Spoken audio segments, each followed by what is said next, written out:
Hey everyone, welcome to Nightmare Scene.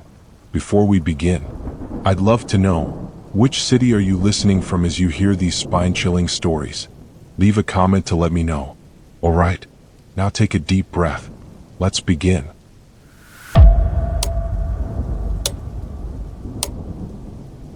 I've always been a night owl, so when my job offered me the chance to work remotely from a quiet place, I jumped at the opportunity. I rented a small cottage in a rural area about an hour away from the city. It was surrounded by thick woods, the kind that seems to stretch on forever. It was perfect. No traffic noise, no neighbors, just me and the peace and quiet I had been craving. The first few nights were bliss. The only sounds were the rustling leaves and the occasional hoot of an owl. I quickly settled into a comfortable routine. Work during the day, relax with a book or a movie at night, and enjoy the calmness that the city had never provided. But then it started. One night, around midnight, I was lying on the couch scrolling through my phone when I heard a soft knock on the front door. It wasn't loud or aggressive, just a gentle tap, like someone politely asking to be let in. I froze for a moment, confused. It was strange because I didn't know anyone in the area, and the house was at least a mile away from the nearest neighbor. Maybe it's just the wind, I thought. But the knock came again, 3 soft, rhythmic taps. My heart began to race. I got up, trying to be as quiet as possible, and walked to the door. I peeked through the peephole, expecting to see nothing but darkness. But to my surprise, there was no one. The porch light illuminated the steps and the gravel path beyond, but not a soul was in sight. Okay, maybe it's a prank, I muttered to myself. I checked the door lock, making sure it was secure, and turned off the porch light. I went back to the living room, trying to shake off the feeling of unease that had settled in my chest. But I couldn't focus. Every little creak of the house made me jump, and I found myself glancing at the front door repeatedly. Just when I was starting to relax, it happened again. 3 soft, steady knocks. This time my blood ran cold. I didn't dare go to the door. Instead, I grabbed my phone and called the local police. The dispatcher sounded skeptical when I told her about the knocking, but said she'd send someone to check it out. I stayed on the line, listening to the silence on the other end, waiting for the distant sound of sirens. 15 minutes later, the officer arrived. I watched from the window as he inspected the porch and walked around the house, shining his flashlight into the dark corners.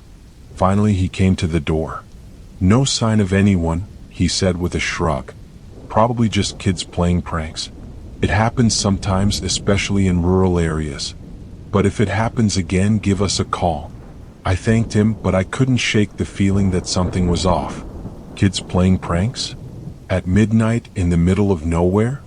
The officer's explanation didn't sit right with me, but there was nothing more I could do. So I locked the door again, double-checked all the windows, and tried to convince myself it was over. But it wasn't.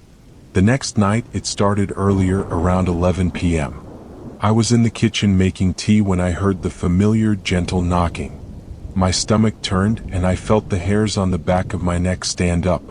This time it was louder, more insistent. I approached the door cautiously, heart pounding in my ears. The knocking stopped abruptly as I reached for the peephole. Once again, no one was there. The gravel path was empty, the woods beyond pitch black. It was as if the darkness itself was alive, watching me. Alright, enough of this, I thought. I decided to leave the porch light on for the rest of the night. Maybe that would scare off whoever was doing this. I tried to go to sleep, but I kept waking up, certain I had heard something. At around 3 a.m., I was jolted awake by the sound of knocking again. But this time it was coming from the back door. The knocking was no longer gentle. It was loud, urgent, almost angry. I didn't dare get up. I lay there in bed, paralyzed with fear, listening as the knocking moved from the back door to the windows, one by one, as if someone, or something, was trying to find a way inside. The sound circled the house, tapping on each window in a slow, methodical pattern. I clutched my phone, my fingers shaking, ready to call the police again. But then, just as suddenly as it had started, the knocking stopped. I listened, my breath held, but the house had fallen silent once more. I stayed awake until dawn, every muscle in my body tense, waiting for the next sound. But it never came. When the sun finally rose, I cautiously stepped outside. There were no footprints on the dewy grass, no sign that anyone had been there at all. But then I noticed something on the porch, right next to the door. 3 small, muddy handprints smeared across the wood, as if someone had dragged their fingers down the surface. The prints were far too small to be an adult's, almost like a child's. But they were smeared and elongated, as if the hands had been twisted unnaturally. I packed my bags that morning. I didn't even bother to finish my lease. I just left the keys in the mailbox and drove back to the city. I don't know who, or what, was knocking at my door those nights, and honestly, I don't want to know. All I can say is this: if you ever find yourself alone in a quiet, remote place, and you hear a knock at the door in the middle of the night, don't answer it.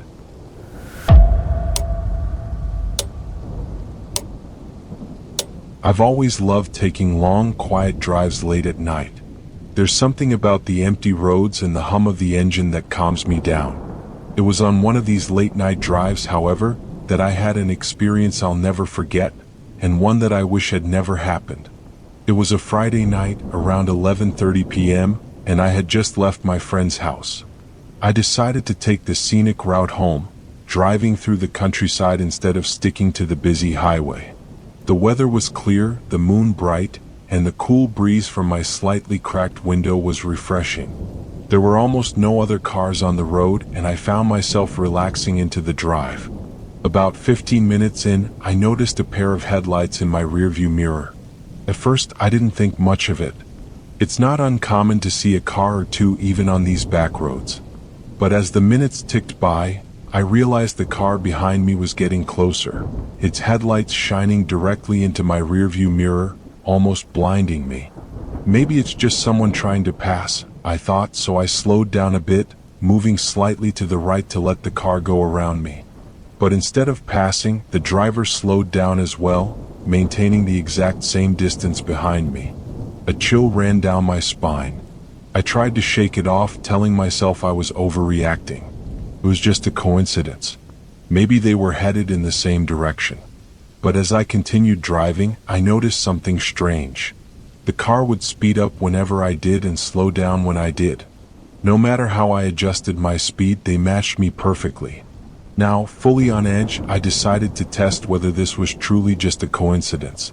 I made an unexpected turn onto a side road, a narrow, unlit lane surrounded by trees. The car followed. My heart was pounding now, my hands slick with sweat on the steering wheel. "Okay, stay calm," I whispered to myself. "You're just imagining things." But deep down, I knew this was no coincidence. Whoever was behind me was deliberately following me, and we were now miles away from the main road. I pushed the gas pedal harder, hoping to gain some distance, but the car behind me accelerated too. The headlights were so close now that they were flooding my entire car with a harsh, white light. I could barely see the road ahead through the glare. Suddenly, I had an idea. Up ahead, I knew there was a gas station that was open 24/7. I decided to head straight there. If I could reach it, there would be people around, and maybe I could get help. I made a sharp turn back onto the main road, tires screeching, and floored it. The car behind me hesitated for a second but quickly resumed its pursuit. As I sped toward the gas station, I kept glancing in the rearview mirror. I couldn't make out the driver's face, just the silhouette of a figure behind the wheel, rigid and unmoving. My mind was racing with possibilities. Was it someone I knew? A random lunatic? Or was it something far worse? I had no answers, only the rising panic that was now gripping my chest. The gas station's neon lights finally came into view. I felt a wave of relief wash over me. I pulled in sharply, tires squealing, and parked right in front of the entrance. The gas station was brightly lit, and I could see the attendant inside looking curiously at me. I figured that whoever was following me would drive off now that we were in a well-lit public area. But they didn't. The car pulled in right behind me and parked a few spaces away. For a moment, I just sat there, staring at the other car through my rearview mirror, waiting for the driver to get out. But no one did. The engine was still running, headlights glaring, but the driver remained inside, hidden in the shadows. I decided enough was enough. Grabbing my phone, I got out of my car and hurried into the gas station. The attendant, a tired-looking middle-aged man, glanced up as I approached the counter. "Hey, the car outside. It's been following me for miles," I stammered, trying to catch my breath. "Can you maybe call the police?" The attendant nodded slowly, his eyes darting nervously toward the car outside. He picked up the phone and I turned to look through the window. The car was still there, headlights blazing, engine idling.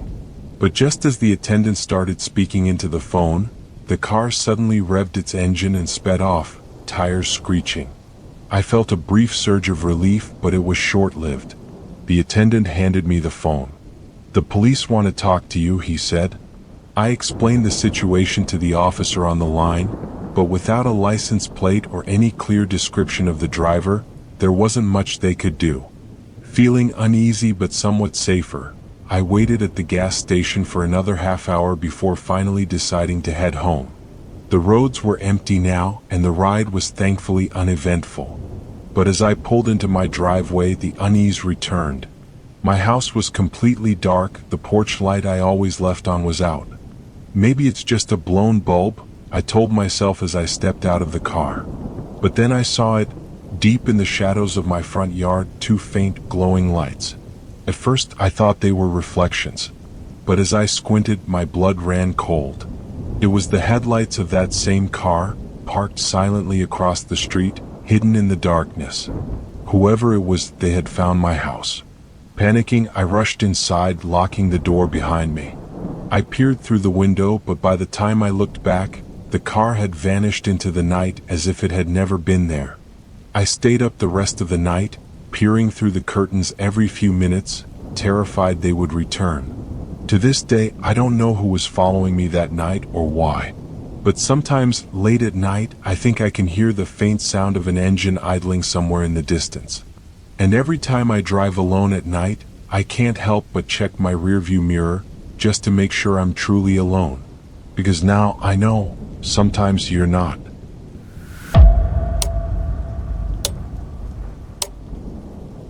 When I moved into my new apartment, I was thrilled.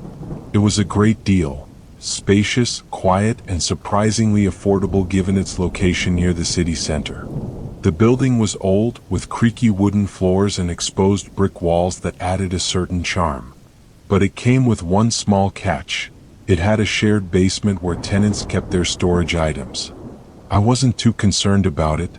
After all, I rarely needed to go down there. For the first few weeks, everything was perfect. I was settling into my new place, enjoying the peace and quiet. The only downside was that at night the building would make strange noises, old pipes groaning, floors creaking. I brushed it off as the usual sounds of an aging structure. But then I started hearing something more unsettling, faint, whispering voices. It usually happened late at night, around midnight. At first, it was so quiet that I wasn't even sure if it was real. I would be lying in bed, just on the edge of sleep, when I'd hear it, a soft, almost indistinguishable murmur, like someone talking just out of earshot. It seemed to come from somewhere below me, like it was rising through the floor. I tried to ignore it, telling myself it was probably just the old pipes or maybe the sound of the neighbors. But the whispers didn't stop. In fact, they seemed to get louder and clearer with each passing night. It got to the point where I would wake up at the same time every night, listening to the faint, almost hypnotic murmuring. It was like a conversation, but I couldn't make out any words. One night, curiosity got the better of me. I decided to investigate. I threw on a sweater and grabbed a flashlight before heading down to the basement. As I descended the creaky stairs, the whispers seemed to grow louder. My heart was racing, but I convinced myself it was all in my head. Maybe it was just an echo or the old building settling. The basement was dimly lit by a single flickering bulb. The air was damp and musty, the kind that clings to your clothes. Rows of metal storage cages lined the walls, each locked with its own rusty padlock. The whispers were still there, clearer now, but I couldn't pinpoint where they were coming from. It was as if they were everywhere and nowhere at the same time. I walked slowly down the narrow aisle, my flashlight beam cutting through the darkness. Suddenly, I heard a loud thud behind me, like something heavy had been dropped. I whipped around, shining the flashlight, but all I could see were the storage cages and piles of old furniture covered in dust. The whisper stopped abruptly, and an eerie silence filled the basement. The sudden quiet was almost worse than the whispers. I could hear my own breathing, the pounding of my heart in my ears. I told myself it was just my imagination playing tricks on me, that the old building was full of strange noises. But as I turned to head back upstairs, I heard it again, closer this time. "Help me." The voice was so faint, almost like a breath, but I was certain I had heard it. I turned around, shining my flashlight in every direction, but there was no one there. The sound seemed to come from the far corner of the basement, where an old, rusted door stood partially ajar. I had never noticed that door before. It looked different from the rest, older, almost as if it didn't belong in this building. I hesitated, every instinct telling me to go back upstairs and forget about it. But I couldn't shake the feeling that someone might actually be in trouble. I walked toward the door, each step echoing loudly in the silence. When I reached it, I pushed it open with a creak. Beyond the door was a narrow, dark corridor that seemed to lead deeper underground.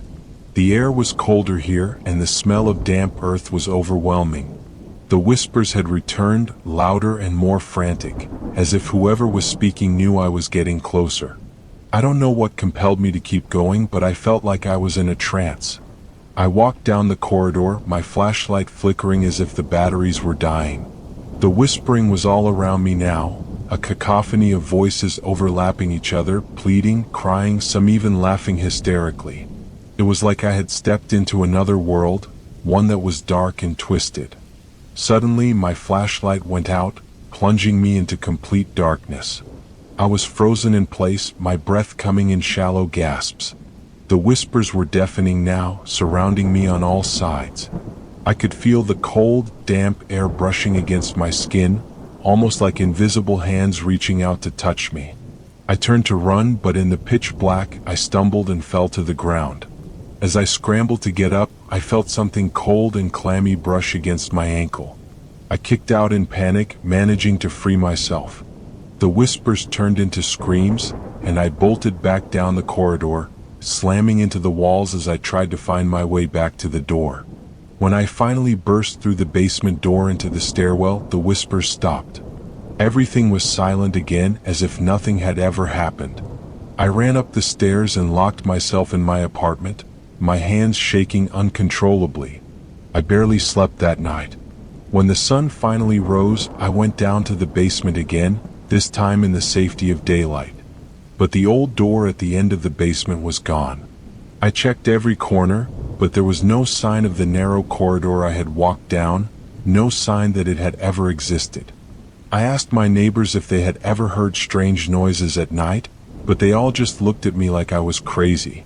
The building manager insisted there was no extra door in the basement, just the storage cages for each apartment. I moved out a week later. Even now, months after leaving that place, I sometimes wake up in the middle of the night, convinced I can still hear those whispers. The worst part? Sometimes, when I'm alone in my new apartment, I hear a faint voice from the walls, whispering those same words I heard in that basement. Help me.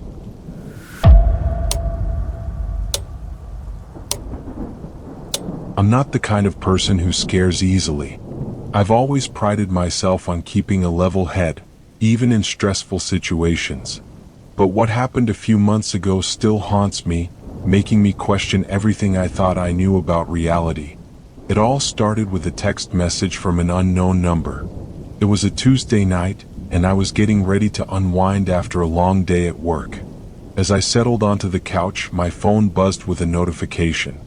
I glanced at the screen and saw it was a text from an unfamiliar number. The message simply read, "Hello, Alex?" At first, I thought it was just a wrong number. I texted back, "Sorry, I think you have the wrong person. and went back to watching TV. But a few minutes later, my phone buzzed again. "No, I don't," the reply said. That made me pause. Maybe it was a prank, one of my friends trying to mess with me. But when I tried calling the number, it went straight to voicemail. Feeling a little uneasy, I shrugged it off and went to bed. The next morning, as I was getting ready for work, I received another message from the same number. "Did you sleep well, Alex?" That was when I started to get seriously creeped out. I hadn't told anyone about the text I received the previous night, and whoever was sending these messages knew my name. I tried calling again, but the number still led to a dead-end voicemail. This time, I decided to block the number, hoping that would be the end of it. For a few days, everything was quiet. I thought maybe it had just been some random spam or someone with too much time on their hands. But then the text started again, this time from a different number. "You shouldn't have blocked me, Alex." I stared at the screen, my pulse quickening. There was no way this was a coincidence. Someone was deliberately trying to mess with me. I blocked the new number as well and decided to ignore it, hoping they would lose interest. But over the next few days, the texts kept coming. Each time they were from a new number. They would ask about mundane things like what I had for breakfast or comment on the clothes I was wearing. The most unsettling part was that the details were always accurate. Whoever this was, they were watching me. I started to get paranoid. I'd find myself glancing over my shoulder on my way to work, scanning the faces of strangers, wondering if one of them was my stalker. I even began to suspect my colleagues, but everyone seemed completely normal. One night, I was walking home from the subway station. It was late and the streets were mostly empty. The only sound was the soft tapping of my shoes on the pavement. My phone buzzed in my pocket, and despite my better judgment, I pulled it out to check. "Nice blue jacket. It suits you." My blood ran cold. I was wearing a blue jacket. I spun around, scanning the dimly lit street, but I couldn't see anyone. My hands were trembling as I tried calling the police, but they didn't take me seriously. Without any concrete threats, all they could suggest was to change my number and be vigilant. I changed my phone number the very next day, hoping that would finally put an end to the harassment. For a couple of days it seemed to work. I was finally starting to feel like I could breathe again. But that Friday night, as I was heading home, I received another text from an unknown number. "You really thought changing your number would stop me?" I felt sick to my stomach. Whoever this was, they were relentless. I didn't know what else to do. My friends told me it was probably some hacker with too much time on their hands, that I should just ignore it. But it was hard to ignore when the texts were getting more personal, more specific. That weekend, I decided to get out of town for a bit, thinking maybe a change of scenery would help clear my head. I drove to a small cabin in the woods that my family owned, a few hours away from the city. It was remote, peaceful, and had no cell signal. For the first time in weeks, I felt like I could relax. But that peace didn't last long. On my second night there, just as I was starting to feel at ease, my phone, despite having no service, lit up with a new message. "Nice cabin. You can't hide from me, Alex." I dropped my phone, my heart pounding so hard it felt like it was going to burst out of my chest. How was this even possible?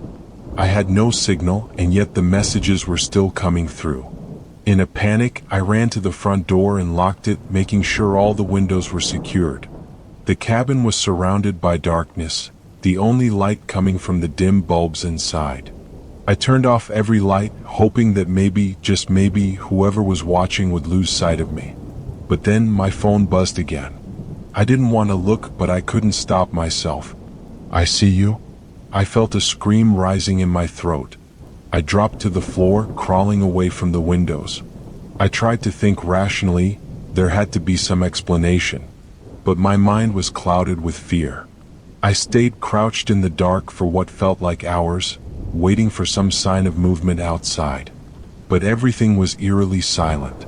Just when I thought it might be safe, I heard a noise, a soft tapping on the window next to the door. Tap, tap, tap. My blood turned to ice. I held my breath, praying it was just the wind. But then there it was again. Tap, tap, tap. I forced myself to peek out through a tiny crack in the curtain. In the dim moonlight, I could barely make out the silhouette of a person standing just outside the window, their face obscured by shadows. Before I could react, my phone lit up one last time. "Open the door, Alex. I just want to talk." I didn't wait to see what would happen next. I grabbed my car keys, bolted out the back door, and drove away as fast as I could, not daring to look back. I haven't returned to that cabin since. In fact, I moved to a different city, changed my number again, and even got a new phone. For a while, things were quiet. But sometimes, late at night, I still get the feeling that someone is watching me. And occasionally, when I least expect it, my phone will buzz with a new message from an unknown number, and a familiar chill runs down my spine. "Hello, Alex. Did you really think you could escape?"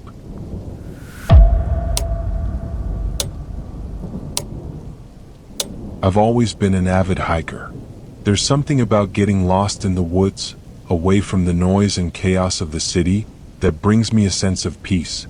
So, when I had a long weekend off, I decided to go on a solo hiking trip to a forest reserve I had heard great things about.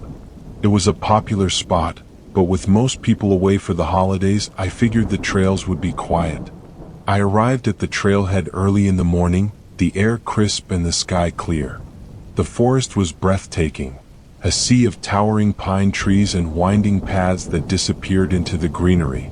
The weather forecast had promised a sunny day, so I wasn't worried about anything but enjoying my hike.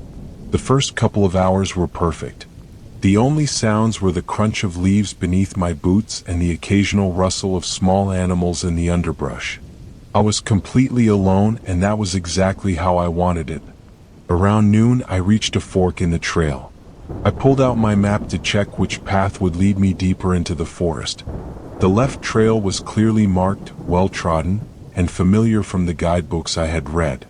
But the right path, although narrower and covered in moss, seemed to lead toward a beautiful hidden lake I had seen marked on an older map. The idea of exploring something off the beaten path was too tempting to resist, so I turned right. As I walked, the trees grew denser and the air became cooler. The sunlight that had been streaming through the branches earlier was slowly being blocked out, and an eerie stillness settled around me. I tried to shake off the uneasy feeling creeping up my spine. After all, this was exactly the kind of adventure I had wanted. But about an hour down this trail, I started to notice a change. A heavy fog began to roll in, seemingly from nowhere. It was strange. The day had been clear and sunny just a moment ago, and now the fog was so thick that I could barely see 10 feet in front of me. The air had turned damp and cold, and an unsettling silence replaced the forest sounds I had grown accustomed to. I checked my phone for the time, but there was no signal. I wasn't worried yet. I had been in plenty of places without cell service before. I continued walking, assuming the fog would clear eventually. But it only got thicker, and soon I couldn't see the trail beneath my feet. The trees loomed like dark, faceless giants, and every rustle seemed amplified in the thick silence. That's when I noticed something else. The forest had gone completely silent. There were no birds, no insects, not even the rustle of leaves. It was as if the entire forest was holding its breath. My instincts were telling me something was wrong, but I kept moving forward, hoping to break through the fog. Then I heard it, a faint sound coming from somewhere deep in the woods. At first, it was barely more than a whisper, like the wind through the trees. But as I strained to listen, it became clearer. It was the sound of children laughing, echoing softly through the mist. It sent a chill down my spine. I hadn't seen anyone else on the trail all day, so who could be out here in such a remote area? I stopped to listen more closely, trying to figure out the direction of the laughter. It seemed to come from multiple directions at once, as if the fog itself was carrying the sound. My pulse quickened, and I felt a knot of anxiety tighten in my chest. "Hello?" I called out, hoping it was just a family hiking nearby. But the laughter stopped abruptly, replaced by an unnerving silence. The only sound was the crunch of leaves under my boots as I took a hesitant step forward. I decided it was time to turn back.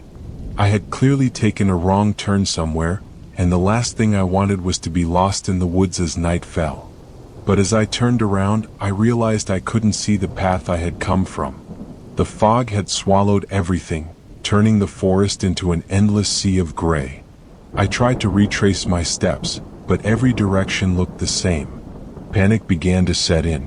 I checked my phone again, hoping to use the GPS, but the battery was suddenly drained. It had been at 70% just an hour ago.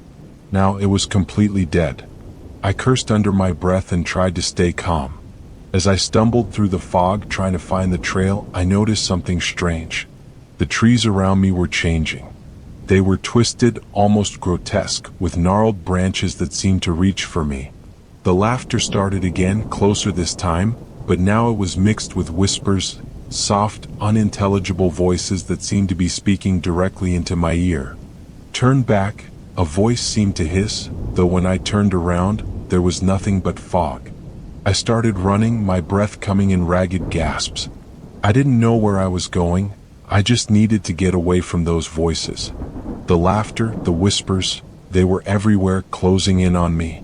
The forest was no longer just trees and fog. It felt alive, like it was watching me, trapping me. After what felt like hours of running, I burst through the fog and stumbled into a small clearing. The fog seemed to stop at the edge, as if it were being held back by an invisible barrier. My knees buckled and I collapsed onto the ground, gasping for air. For a moment, everything was still.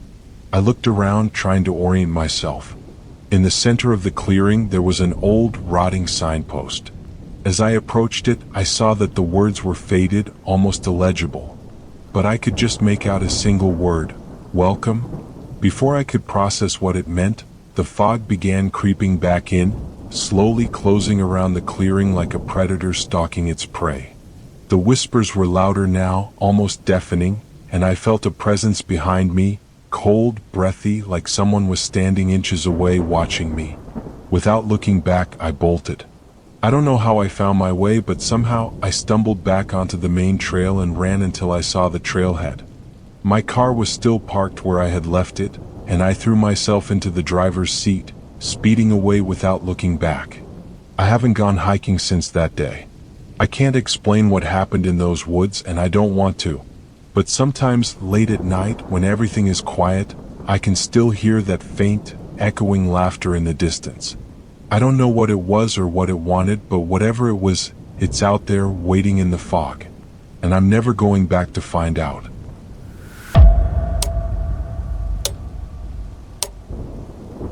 I have lived in my apartment building for almost 2 years. It's a high-rise in the heart of the city, and while it's not the newest building around, it's affordable and conveniently located near my office. The only thing that ever bothered me was the elevator. It's an old, creaky thing, slow and prone to occasional breakdowns.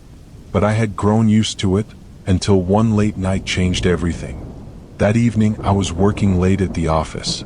By the time I finally left, it was nearing midnight, the city streets unusually quiet as I made my way home. The apartment lobby was deserted, the only sound the faint buzz of the overhead lights. I hurried toward the elevator, eager to collapse into bed. The doors groaned open and I stepped inside, the stale air enveloping me. The harsh fluorescent light overhead flickered erratically as I hit the button for my floor. The doors closed with a metallic clank, and the elevator began its slow ascent, creaking and shuddering as it always did. I leaned back against the wall, exhausted, letting my mind wander. But as the elevator passed the 7th floor, it jolted suddenly and came to a jerking stop. The lights flickered violently, plunging the small space into a stuttering, chaotic darkness. I stood there, frozen, waiting for it to start moving again. It didn't. The air felt thick and suffocating. I reached for the control panel, pressing the button for my floor repeatedly, but nothing happened. I tried the emergency button, but it was dead. No beep, no reassuring click. I fumbled for my phone to call for help, only to realize I had no signal. The building's thick concrete walls must have been blocking it. A wave of frustration washed over me. I tried to stay calm, telling myself that it was just a minor glitch, that the elevator would start up again soon. But as the seconds stretched into minutes, my nerves began to fray. The silence inside the elevator was oppressive, amplifying every small creak and groan of the old machinery. Then I noticed something strange. In the dim light, I could see my reflection faintly mirrored in the polished steel of the elevator doors. But something seemed off. It took me a moment to realize that the reflection was wrong. My reflection wasn't aligned with my actual position. It was slightly to the left, as if someone was standing just out of sight next to me. I turned quickly, expecting to find another passenger there, but the elevator was empty. The only sound was my own breathing, now shallow and rapid. My pulse quickened, and I wiped my sweaty palms on my trousers, trying to shake off the creeping sense of dread. I focused on the doors again, determined to pry them open and crawl out if necessary. But just as I gripped the seam between the doors, the elevator jolted again, and the lights flickered back on, but only partially. The elevator was bathed in a weak, sickly glow, the kind that makes shadows look deeper, darker. I checked my watch. I had been stuck for nearly 20 minutes, but it felt like hours. My nerves were frayed and I just wanted to get out. As if in response to my desperation, the elevator began moving again, but instead of going up to my floor, it descended, slowly, agonizingly, passing each floor without stopping. As it reached the basement level, the doors slid open with a grinding noise. Cold, stale air from the unlit basement rushed into the elevator, bringing with it the unmistakable scent of damp concrete and mildew. The basement was pitch black beyond the elevator doors. No lights, no sounds, just an abyss that seemed to swallow everything. I hesitated. This was wrong. The basement was supposed to be locked after hours, reserved for maintenance and storage. I had never seen it open, not even during the day. But the elevator refused to move. The doors remained open as if waiting for me to step out. I stayed rooted in place, staring into the darkness, my instincts screaming at me not to move. I leaned forward slightly, trying to see if there was anyone or anything out there. But it was like staring into a void. And then I heard it, the softest shuffle of movement, something dragging against the cold concrete floor. A cold sweat broke out across my forehead. I leaned back into the elevator, heart pounding, and slammed the closed door button repeatedly. The doors shuddered but stayed open, as if the elevator itself was refusing to let me leave. I pressed harder, almost frantically, but the button seemed dead, unresponsive. And then I heard it again, a series of slow, deliberate footsteps approaching from the darkness. They were measured, unhurried, as if whoever, or whatever, was out there knew I was trapped and had nowhere to run. I could see nothing beyond the dim glow spilling from the elevator, but the sound grew louder, closer. Suddenly, the doors began to close. Relief flooded me, but just as they were about to seal shut, something hit them, a loud, metallic clang like someone slamming a heavy object against the steel. The doors shuddered, stopped, and then mercifully closed completely. The elevator jolted back to life, shooting upward with a speed that nearly knocked me off my feet. I leaned against the wall, gasping for breath. My hands were shaking so badly that I nearly dropped my phone as I tried to check for a signal again. Still nothing.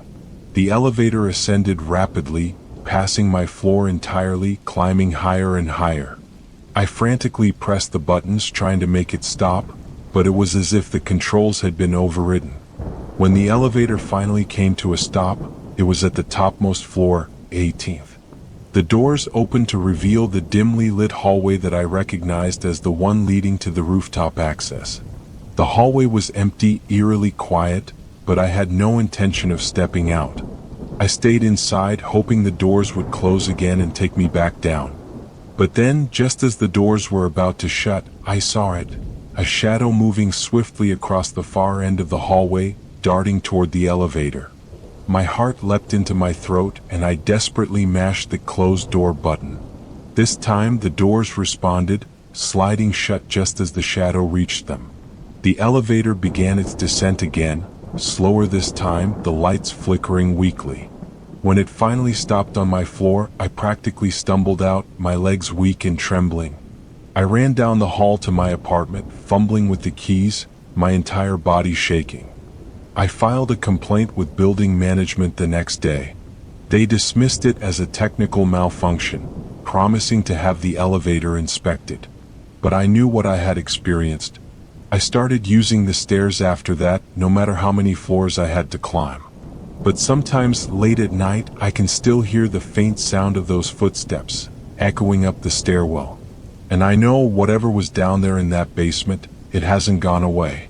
It's just waiting for the next person to step into that old, creaking elevator.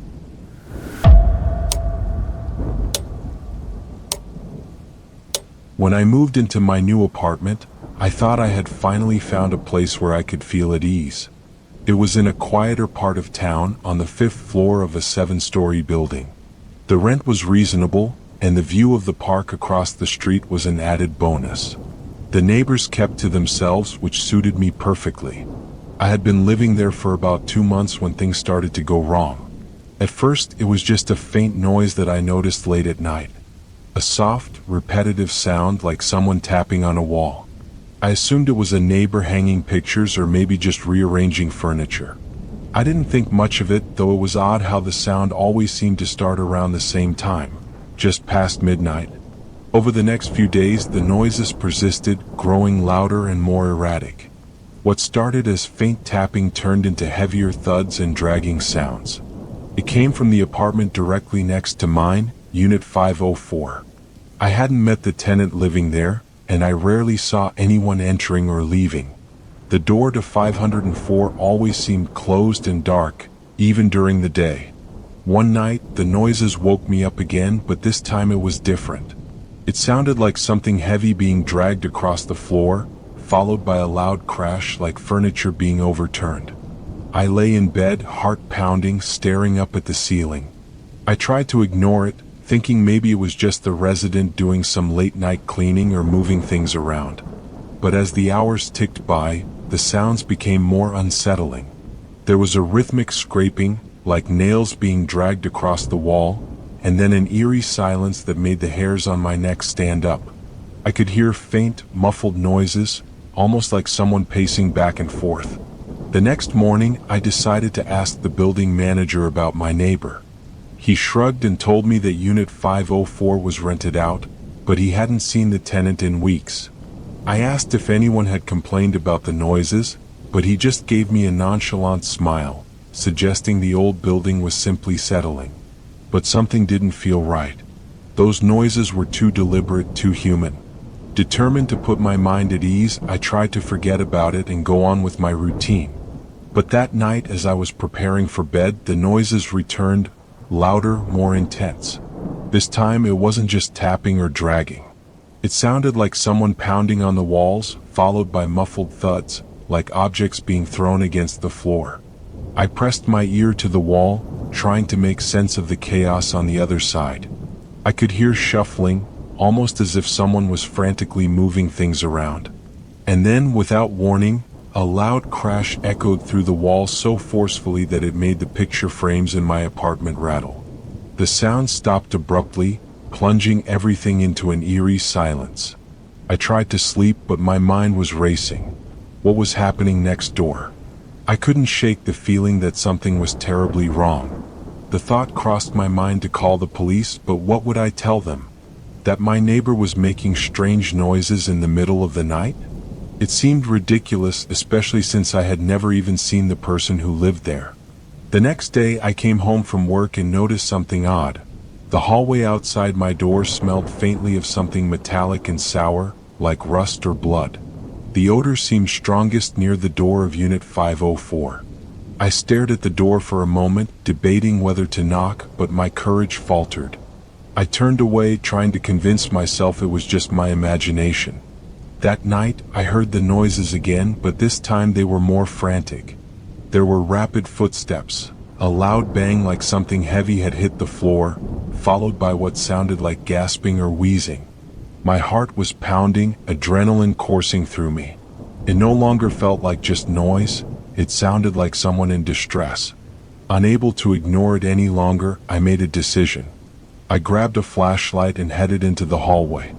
I stood in front of Unit 504 listening.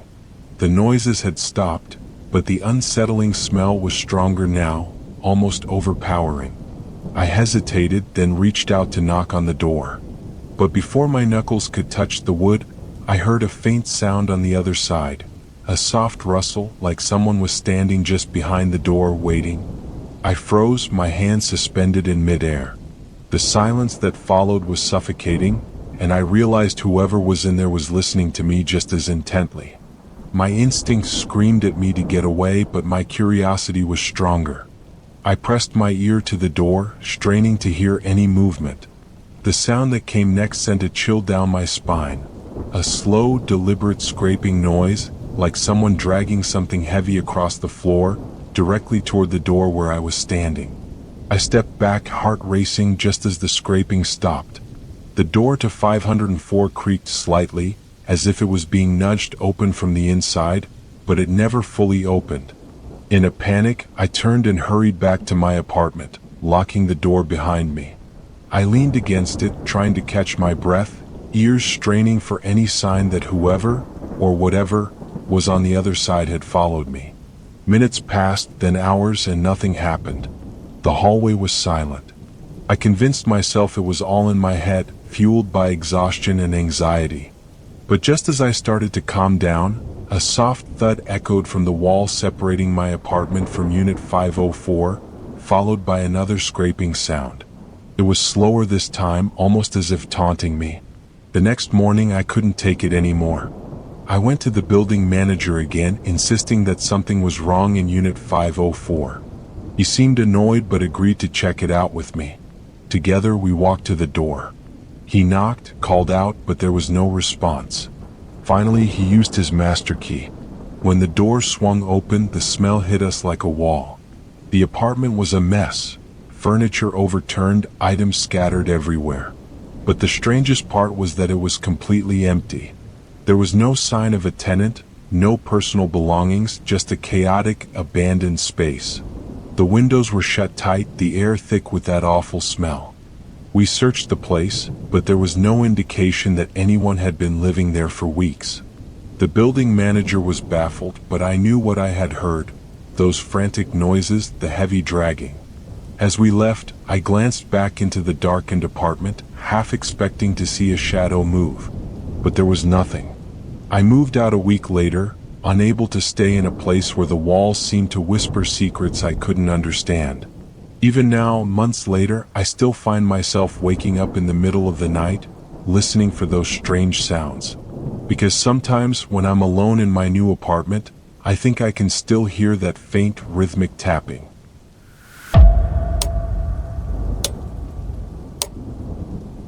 It started innocently enough at a weekend flea market.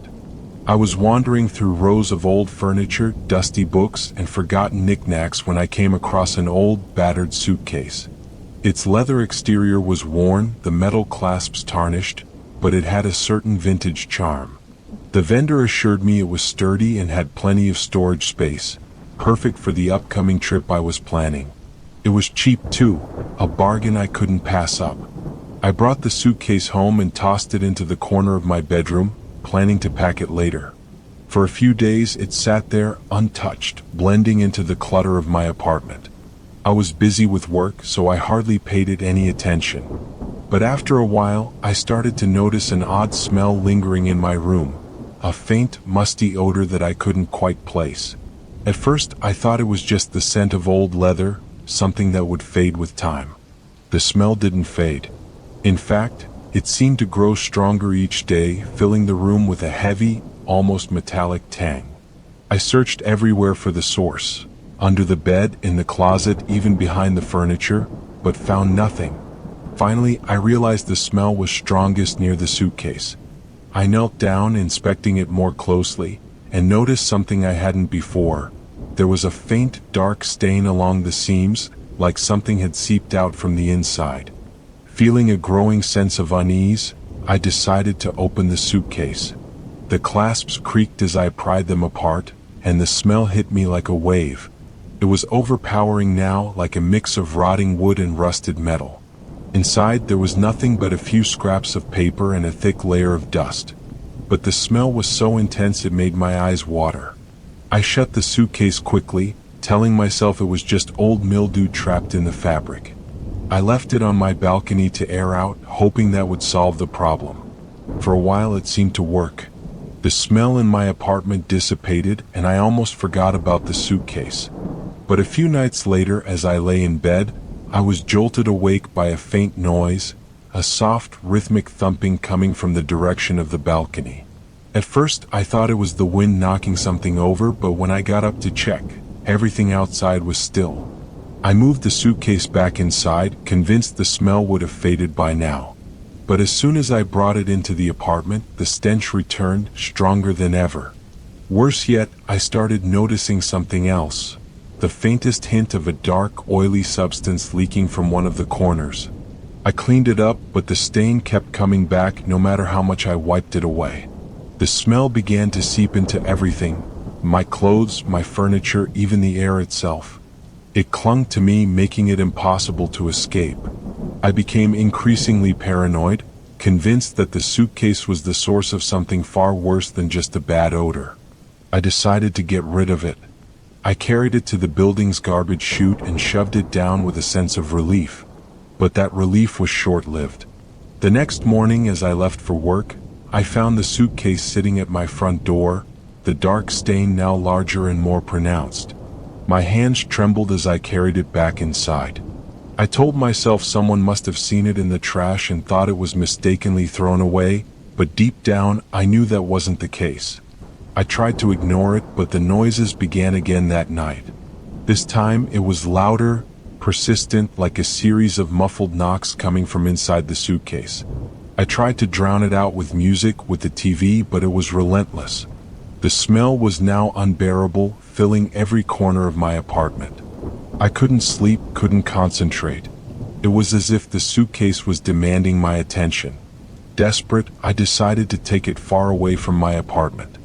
I drove out to a secluded wooded area on the outskirts of town. It was well past midnight by the time I arrived. The moon cast an eerie glow over the trees, and the air was thick with the scent of damp earth. I dragged the suitcase deep into the woods, my heart pounding with each step. I found a spot far from the road, where the trees were dense and the ground soft.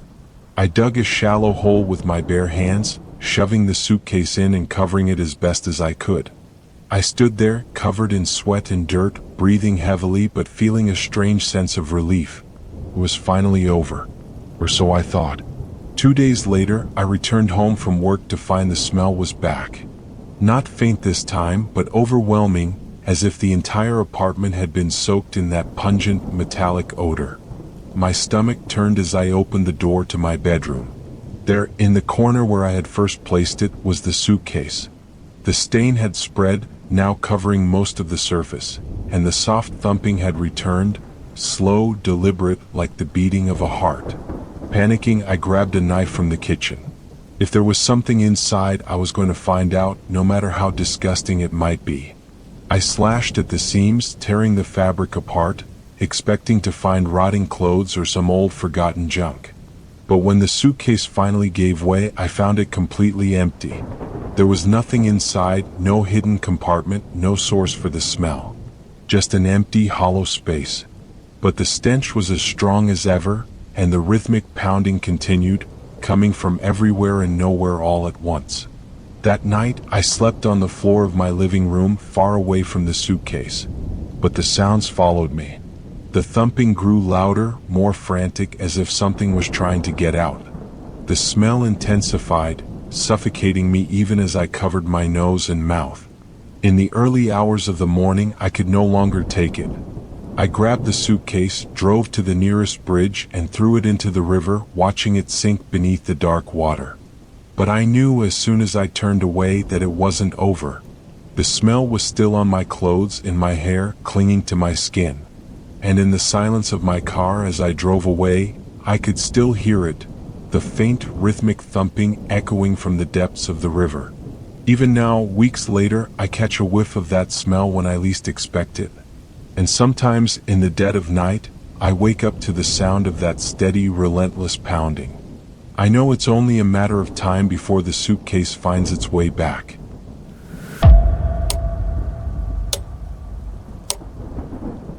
I moved into a quiet suburban neighborhood a few months ago, hoping to escape the noise and chaos of city life. The house was small but comfortable, situated at the end of a dead-end street with only a few neighbors nearby. It seemed like the perfect place to start fresh, calm, peaceful, and far from the stress that had worn me down for years. But my newfound peace didn't last long. One morning, I was leaving for work when I noticed something strange on my front door handle. There was a smudge, a faint but unmistakable handprint, like someone had pressed their palm against the metal. I paused, puzzled, but brushed it off. It had rained the night before, so I figured it was just water residue or dirt. I wiped it clean with a cloth and went about my day. The next morning, the handprint was back. This time it was clearer, more defined, with long fingers and what looked like smears of something dark, almost like dried mud. I stood there for a moment, staring at it, feeling a chill creep up my spine.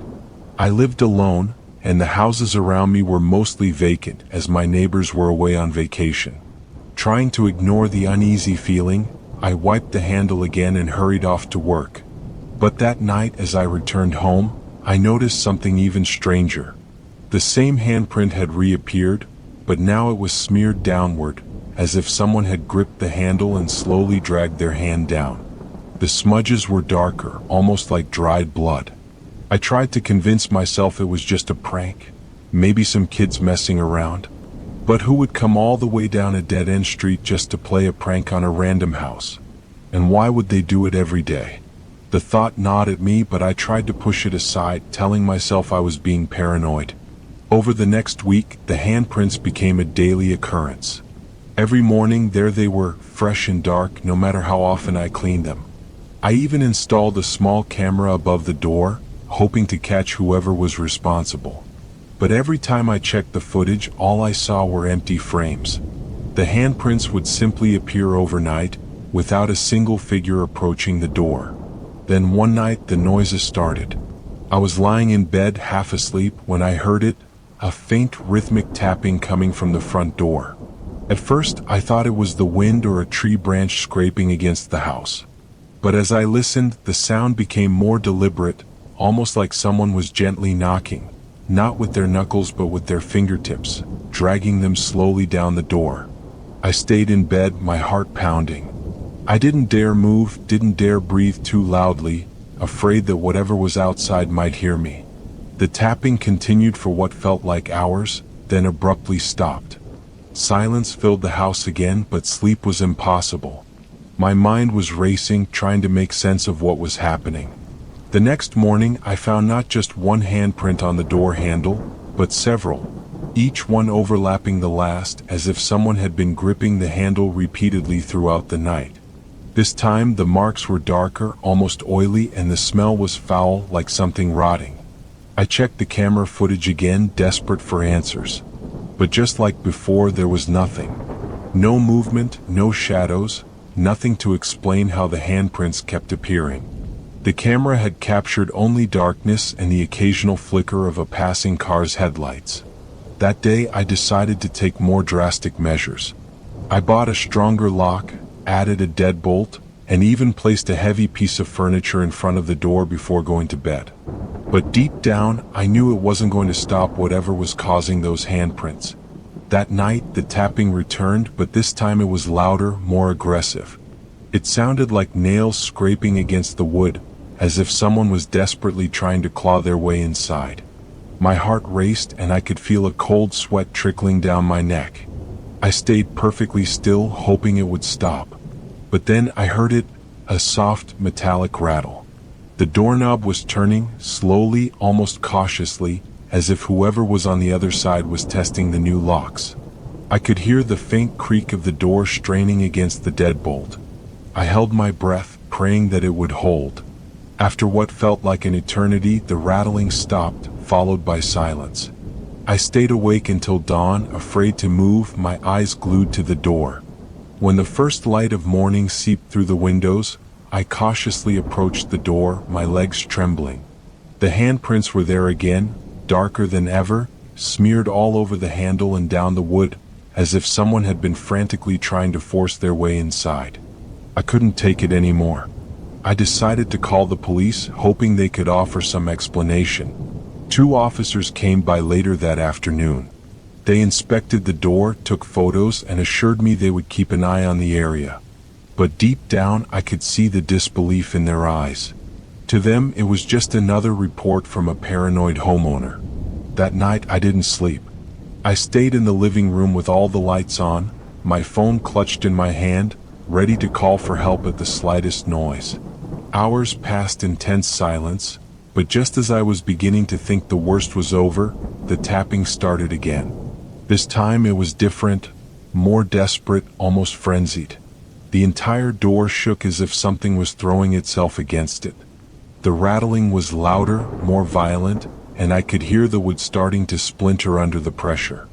I grabbed a kitchen knife and stood frozen in the hallway, heart hammering so loudly it drowned out the noise. Suddenly the sound stopped.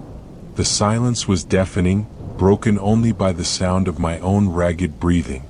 I waited, expecting the door to burst open at any moment. But nothing happened. Minutes turned into an hour before I finally dared to move. When I opened the door the next morning, there were deep gouges in the wood, as if someone had used a knife or claws to try to break in.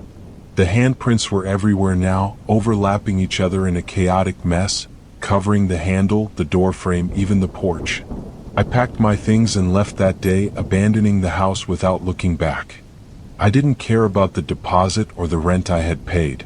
I just wanted to get away. It's been a month since I moved to a new place on the other side of town. There are no strange noises here, no mysterious handprints. But every night, just as I'm about to drift off to sleep, I find myself straining to listen for that familiar tapping, afraid that somehow it's found me again. Because in the back of my mind, I know it's only a matter of time before it returns.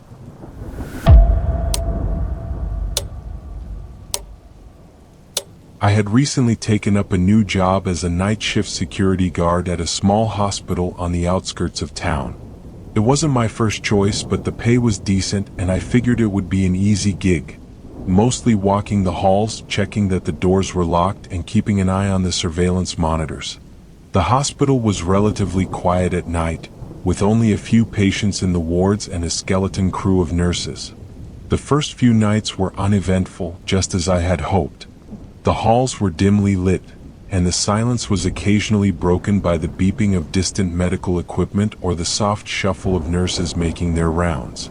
My job was simple: patrol the floors every hour, check the basement storage, and monitor the cameras from the small security room. But on the 5th night, things started to feel off. I was doing my usual rounds on the 3rd floor when I noticed something strange. One of the patient rooms that had been empty earlier in the week now had its door slightly ajar. I was certain that all unoccupied rooms were supposed to be locked after visiting hours. As I approached, I felt a draft of cold air seeping out from the room, carrying with it a faint, acrid smell like something burning. Pushing the door open, I found the room completely dark.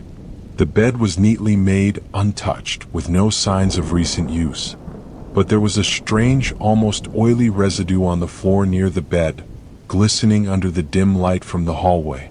It made me uneasy, but I convinced myself it was probably just a spilled cleaning solution. I noted it down and moved on, my nerves slightly frayed but still manageable. Back in the security room, I checked the camera feeds to reassure myself. But as I flipped through the screens, I noticed something that made my stomach tighten. The monitor displaying the 3rd floor hallway showed the door to that same room slowly swinging open on its own, even though I had just closed it minutes earlier. I stared at the screen, waiting for something, or someone, to appear, but the hallway remained empty.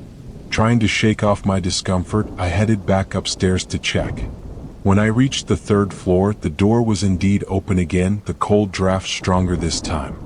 The lights flickered as I approached, casting long shadows down the corridor. I could feel the hair on the back of my neck standing up, but the room was once again empty.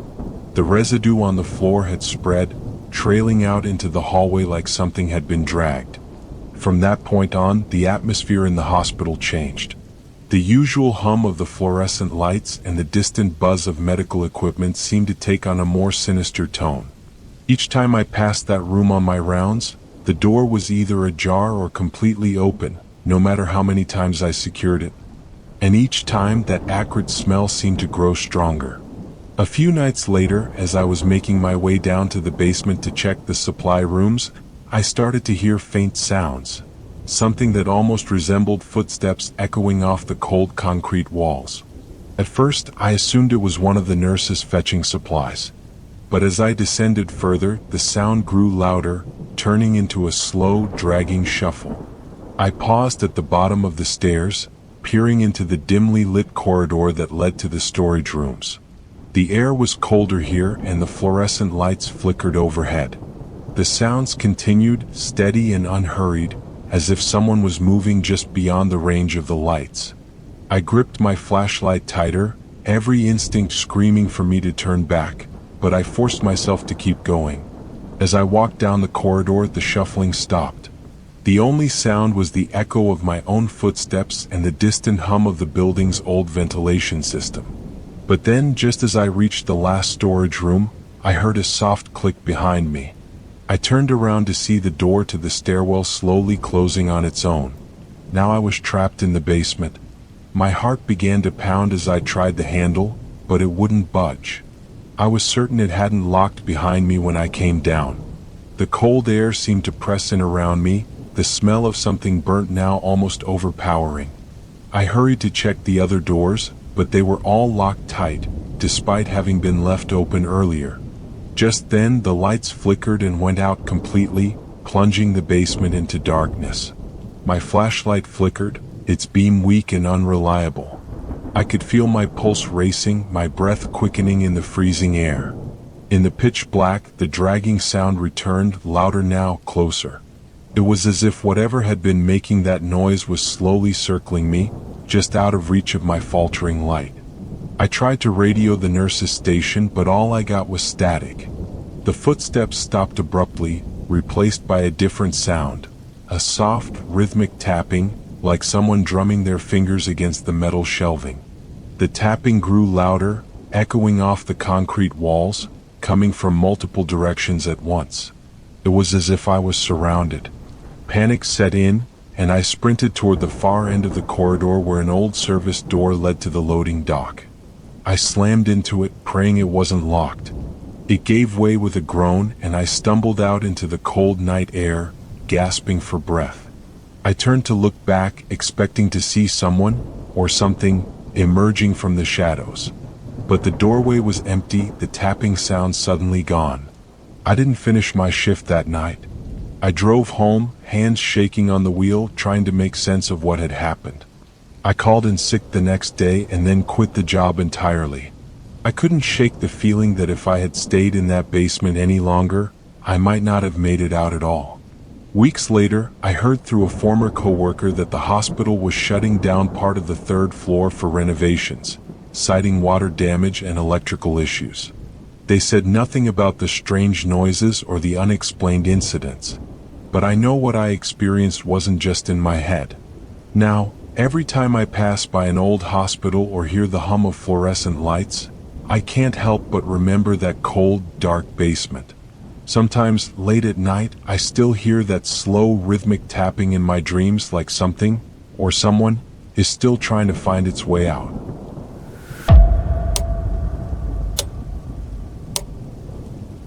Every summer, I take a solo camping trip to get away from the stress of city life. This year, I decided to head to a remote forest area I'd heard about online. A place that promised solitude, miles of untouched nature, and the kind of peace that only comes when you're far from civilization.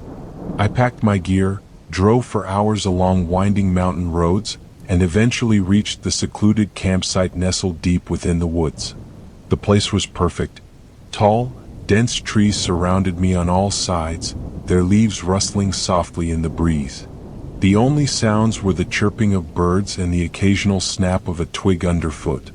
I set up my tent near a small clearing, the last traces of sunlight filtering through the trees. As darkness fell, I lit a small fire and settled into my camping chair with a sense of satisfaction. The first night was uneventful. The air was cool, the stars brilliant above the canopy.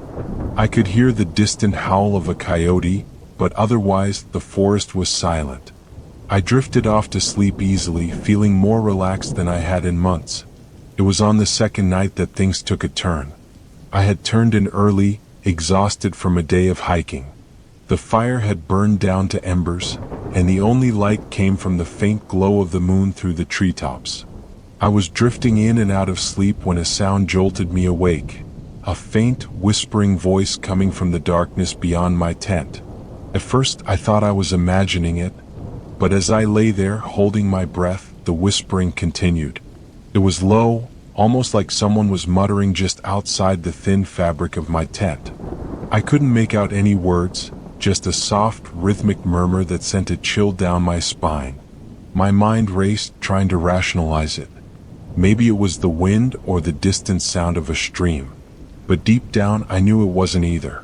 The whispering grew louder, like it was circling my campsite. I stayed as still as possible, heart pounding in my chest. I debated unzipping the tent and taking a look, but something in me, a primal instinct, told me not to. The sound was too deliberate, too human to be the wind or an animal. After what felt like hours, the whispering finally stopped. I lay awake for the rest of the night, every rustle of leaves making me flinch, listening for any sign that it might return. But the forest had fallen silent, the kind of silence that was almost suffocating. In the morning I tried to shake it off as just my imagination. Lack of sleep, maybe. I spent the day exploring the forest, hoping the fresh air and daylight would clear my mind. By the time I returned to camp that evening, I had almost convinced myself it had all been a dream. But that night the whispering came back. It started earlier this time, just as the last light was fading from the sky. I was sitting by the fire, eating a simple dinner, when I heard it, a soft, almost inaudible murmur from somewhere behind me. I froze, straining my ears. The whispers were coming from deeper in the woods, beyond the reach of my campfire's glow. They were faint, like someone trying to speak without being overheard. I tried to focus on the fire, telling myself it was just the forest settling for the night. But as the minutes passed, the whispers grew closer, louder, as if whoever, or whatever, it was slowly approaching my campsite. The hairs on my arms stood up. I could feel the air growing colder, the firelight flickering as if caught in a breeze, though the night was perfectly still. My instincts were screaming at me to pack up and leave, but it was pitch dark and I was miles away from the nearest road. The thought of stumbling through the forest alone, with those whispers following me, was enough to keep me rooted in place. I tried to appear calm, hoping that whoever was out there would lose interest and go away. But then something new happened. As I sat there, trying to ignore the whispers, I heard the unmistakable sound of footsteps, slow, deliberate, crunching on the leaves just beyond the edge of the firelight. They were heavy, too measured to be an animal. I grabbed my flashlight, pointing it toward the source of the noise. The beam cut through the darkness, illuminating nothing but trees and shadows. The footsteps stopped abruptly, as if whoever was out there had realized they were being watched. My hand was shaking so badly that the flashlight beam wobbled, casting flickering shadows that made everything seem to move. I turned the light off, plunging the campsite back into darkness, hoping that if I couldn't see them, they wouldn't see me.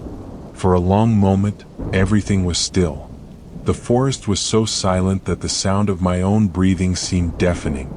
Then, just as suddenly as it had stopped, the whispering began again, louder now, almost frantic. It was all around me, coming from every direction, like a dozen voices speaking in hushed tones just beyond the fire's reach. In a panic, I grabbed my car keys, deciding to make a run for it. My car was parked about a half-mile away, down a narrow trail. I doused the fire with water, plunged the campsite into total darkness, and sprinted into the woods. The whispering followed me, the sound growing louder with every step I took. Branches whipped at my face, the ground uneven beneath my feet, but I didn't dare stop. The voices were closer now, the whispers almost in my ear, like someone was right behind me. My lungs burned, my legs ached, but I pushed on, fueled by the terror that if I slowed down, whatever was chasing me would catch up. Finally, I broke through the treeline, the dim shape of my car appearing in the moonlight. I fumbled with the keys, hands shaking, and threw myself inside, locking the doors behind me. I sat there, panting, listening to the pounding of my heart and the distant, fading whispers. The forest was once again silent, the darkness impenetrable. I drove away without looking back, not stopping until I was miles away from that cursed campsite. I haven't gone camping since. The gear I left behind is still out there, somewhere in those woods. Sometimes, late at night, I still hear those whispers in my dreams, so faint I can't make out the words. But I can't shake the feeling that if I ever listen too closely, I might finally understand what they're saying. And I know I don't want to.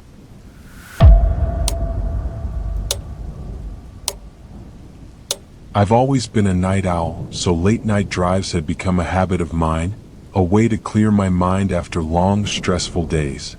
I enjoyed the quiet roads and the sense of solitude. One Friday night, after a particularly exhausting week, I decided to take a drive out to the countryside. The roads were deserted, the stars bright above, and everything seemed peaceful. A couple of hours into my drive, the fuel gauge began to dip dangerously close to empty. I hadn't planned on driving this far, and now I found myself in the middle of nowhere. I breathed a sigh of relief when I finally spotted a dimly lit gas station up ahead. It looked old and isolated, the kind of place you only see in the middle of nowhere. I hesitated, but with no other options, I pulled in. The station was eerily quiet, surrounded by darkness. Only a single flickering light illuminated the pump area, casting long, wavering shadows. There was no sign of any other cars or customers. The convenience store attached to the station was dark, the windows dusty and opaque, as if it had been abandoned for years. But the pump was still operational, so I stepped out of the car, the cold night air biting at my skin. As I started refueling, I couldn't shake the feeling that something was wrong. The air was unnaturally still, and the usual night sounds, crickets, the rustle of leaves, were conspicuously absent. It felt like the world had been muted. I glanced around nervously, half expecting someone to emerge from the shadows, but all I saw was the empty, desolate road stretching into darkness. Then I heard it, a faint sound coming from behind the gas station. It was subtle at first, like the creaking of an old door or the scuffle of feet on gravel. My pulse quickened. I tried to ignore it, focusing on the numbers ticking up on the pump. But the sound grew louder, more distinct. It wasn't just random noise, it was rhythmic, like the steady pace of footsteps approaching. I looked around again, my eyes straining against the darkness beyond the dim circle of light cast by the flickering bulb. The shadows seemed to move, shifting and pulsating as if they were alive. I tried to convince myself it was just my mind playing tricks on me, but the footsteps were unmistakable now, slow, deliberate, and drawing closer. My instincts screamed at me to get back in the car, but I still needed a few more gallons to ensure I'd have enough fuel to get home. My hands shook as I gripped the pump, the nozzle trembling slightly as I tried to finish as quickly as possible. The footsteps stopped abruptly, and for a moment, there was nothing but the sound of fuel flowing into my tank. Then the lights went out. The station was plunged into complete darkness, the only illumination coming from the weak glow of my car's interior lights. My heart pounded in my chest as I turned to look around. The darkness beyond the car was absolute, like a thick, impenetrable wall. The air felt colder, almost suffocating, and I could hear my own breathing, shallow and fast. I yanked the nozzle from my car, fuel still spilling out as I scrambled to get back inside. The moment I slammed the door shut, the sound of something scraping against the asphalt reached my ears. It was coming from the direction of the convenience store, a slow, grating noise, like metal being dragged across the ground. I turned on my headlights, but they only illuminated a small section of the station. The rest was swallowed by darkness. The scraping sound continued, getting louder, moving closer. I fumbled with the keys, my hands slick with sweat, and managed to start the engine.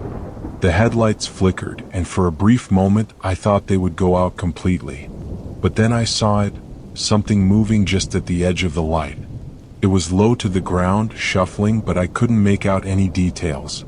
It was like a shadow that had come to life, sliding closer, inch by inch. The scraping noise intensified, now accompanied by a faint metallic clattering, like chains rattling. My mind raced, trying to process what I was seeing, but nothing made sense. I threw the car into gear, slamming my foot on the gas pedal. The car lurched forward, the tires screeching on the asphalt. As I sped away, I glanced in the rearview mirror. For a split second, the station came into view, illuminated by my taillights. There was a figure standing there, right where I had been moments ago, tall, hunched, with arms too long for its body, reaching out toward the spot where my car had just been. I kept driving, my eyes darting between the road and the rearview mirror, half expecting to see something chasing me. The darkness seemed to cling to my car as if trying to drag me back. It wasn't until I reached a well-lit section of the highway that I finally began to breathe normally again. I pulled over to the side of the road, my hands still shaking. I tried to convince myself that it had all been a trick of the light, exhaustion from a long day catching up to me. But the faint smell of gasoline lingered in the air, a reminder of how real it had all felt. A few days later, curiosity got the better of me. I searched online for any information about that old gas station. What I found left me cold. According to multiple posts, the station had been abandoned for years, shut down after a series of unexplained disappearances in the area. No one could say exactly what had happened there, but the locals claimed it was haunted, or worse.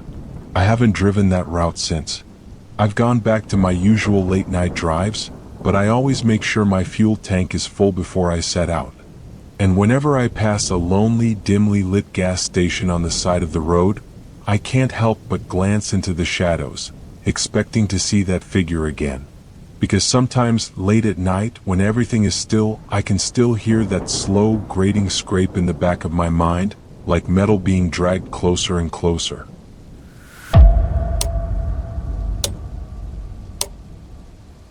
I've never been one to pay much attention to the mail. Usually it's just bills, advertisements, and the occasional package I'd ordered online. But one Monday morning, as I was leaving for work, I found a plain cardboard box sitting on my doorstep. It was unmarked. No address, no return label, nothing to indicate who it was from or why it was there. At first, I thought it must have been a mistake, perhaps meant for one of my neighbors. But my name was scrawled on it in messy black ink, with no other identifying information. I picked it up, feeling the weight of it, and it was surprisingly heavy. As I shook it gently, something inside shifted, making a dull, rattling sound like loose objects knocking together. I decided to bring it inside, intending to open it later when I had more time. That evening, curiosity got the better of me. I cleared off the kitchen table, grabbed a knife, and carefully sliced open the tape. Inside was a layer of crumpled newspaper, old and yellowed, as though it had been stored away for years. I pulled away the papers, revealing a collection of odd, mismatched items. Rusty screws, broken glass, and what looked like fragments of metal. It was a strange assortment, but nothing about it seemed particularly threatening. Still, something about the package made me uneasy. The items looked like they had been scavenged, perhaps from an old construction site. I wondered if it was some sort of prank. But who would go to such lengths to deliver a box of junk to my doorstep? I shrugged it off, assuming it was just someone's idea of a joke, and pushed the box aside. But the next morning, there was another package waiting for me, identical to the first. No markings, just my name scrawled across the top. This one was slightly larger, and when I picked it up, it felt heavier than the first. The same dull rattling sound came from within as I carried it inside. This time, when I opened it, the contents were even stranger. There were more scraps of metal, but also old keys, a handful of rusty nails, and what looked like the cracked face of a wristwatch. All of the items were worn and corroded, like they had been buried for years. The sense of unease grew, gnawing at the edges of my mind. The next few days, the packages kept coming, each one arriving like clockwork. By the end of the week, I had accumulated 5 boxes, all filled with an assortment of broken, seemingly useless objects. The mess was beginning to take over my living room, and my anxiety was building.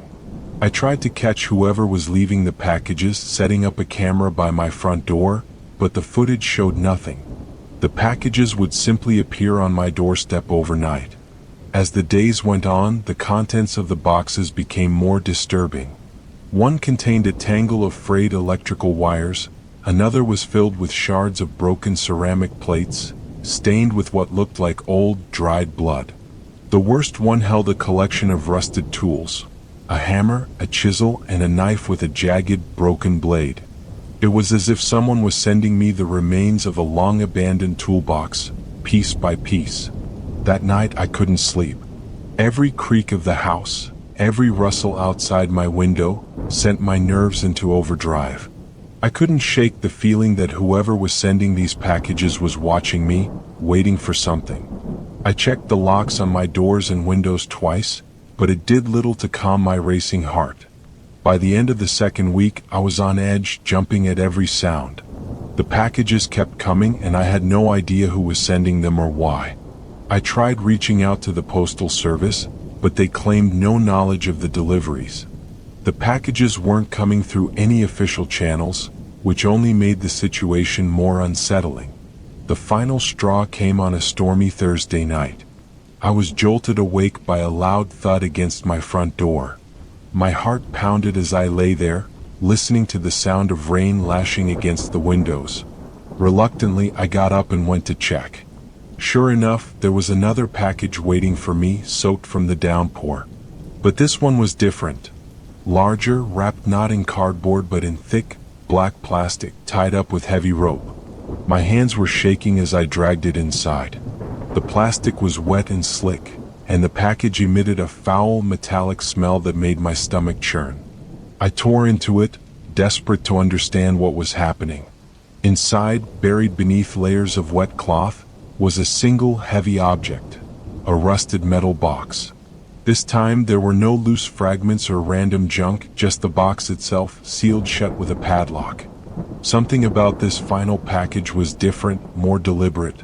It felt less like a random collection of junk and more like a message. I tried to open the box, but the lock was rusted solid, refusing to budge. Frustrated, I used a hammer to smash it open. When I finally pried the lid off, I was met with the foul stench of decay. Inside was a collection of old photographs, black and white, their edges curling and yellowed with age. But it wasn't the age of the photos that disturbed me, it was the subject. They were pictures of my house, taken from different angles at various times of day. Some were from years ago, others were recent. The last few photos, however, were the most unsettling. They were taken from inside my home, pictures of my living room, my kitchen, even my bedroom. One showed me asleep in my bed, taken from just a few feet away. My blood ran cold. I hadn't heard or seen anyone in my house, but the evidence was right there in front of me. Panic set in. I grabbed my phone, ready to call the police, but then I heard it. A soft knock at the door, slow and deliberate, like someone was testing the strength of the wood. I froze, the phone slipping from my grasp. The knock came again, louder this time, more insistent. I backed away, my eyes locked on the front door, heart hammering in my chest. Whoever had been sending me those packages was here. They had been watching me all this time, and now they were right outside. The knocking stopped abruptly, leaving only the sound of the storm outside. I waited, breath held, listening for any sign of movement. But there was nothing, just the relentless pounding of rain against the windows.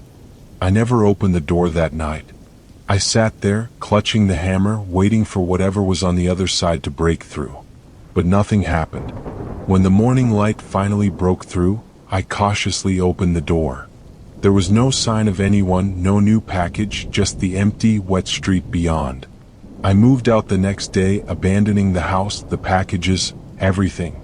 I couldn't stay there, not knowing who had been inside, who had been watching me.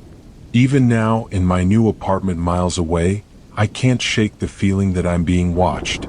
And sometimes, late at night, I hear a soft knock at the door, a sound that makes my blood run cold. I don't open it. I can't. Because I know that if I do, I might find another package waiting for me.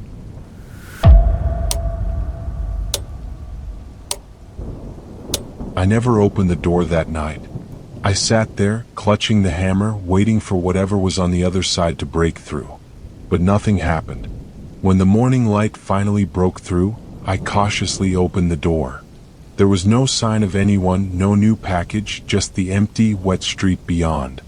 I moved out the next day, abandoning the house, the packages, everything. I couldn't stay there, not knowing who had been inside, who had been watching me. Even now, in my new apartment miles away, I can't shake the feeling that I'm being watched. And sometimes, late at night, I hear a soft knock at the door, a sound that makes my blood run cold. I don't open it. I can't. Because I know that if I do, I might find another package waiting for me.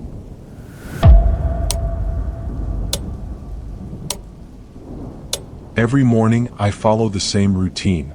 I wake up before dawn, put on my running shoes, and head to the park near my apartment. Running at that hour is peaceful, with the world still waking up and the park mostly empty. The only sounds are the rhythmic crunch of gravel under my feet and the distant rustle of leaves in the early morning breeze. It was my time to clear my mind, a sanctuary from the chaos of the day. One early autumn morning, I was halfway through my usual route when I noticed something unusual. The park, usually deserted at that hour, had another runner. He was ahead of me, just a dark silhouette against the gray light of dawn, moving at a steady pace. I didn't think much of it. It wasn't uncommon to see the occasional jogger, especially as the weather began to cool. I adjusted my pace to keep a comfortable distance between us. But as I continued, I realized that no matter how much I slowed down or sped up, the figure ahead seemed to match my pace perfectly, maintaining the same distance between us. I shrugged it off as coincidence, but I couldn't shake the feeling that something was off. The runner's movements were smooth, almost mechanical, his strides unnaturally even. I decided to take a different path, veering off to a side trail that cut through a denser part of the park. It was a narrow, winding trail lined with trees that blocked out most of the morning light. I glanced back as I turned, expecting to see the other runner continue on the main path.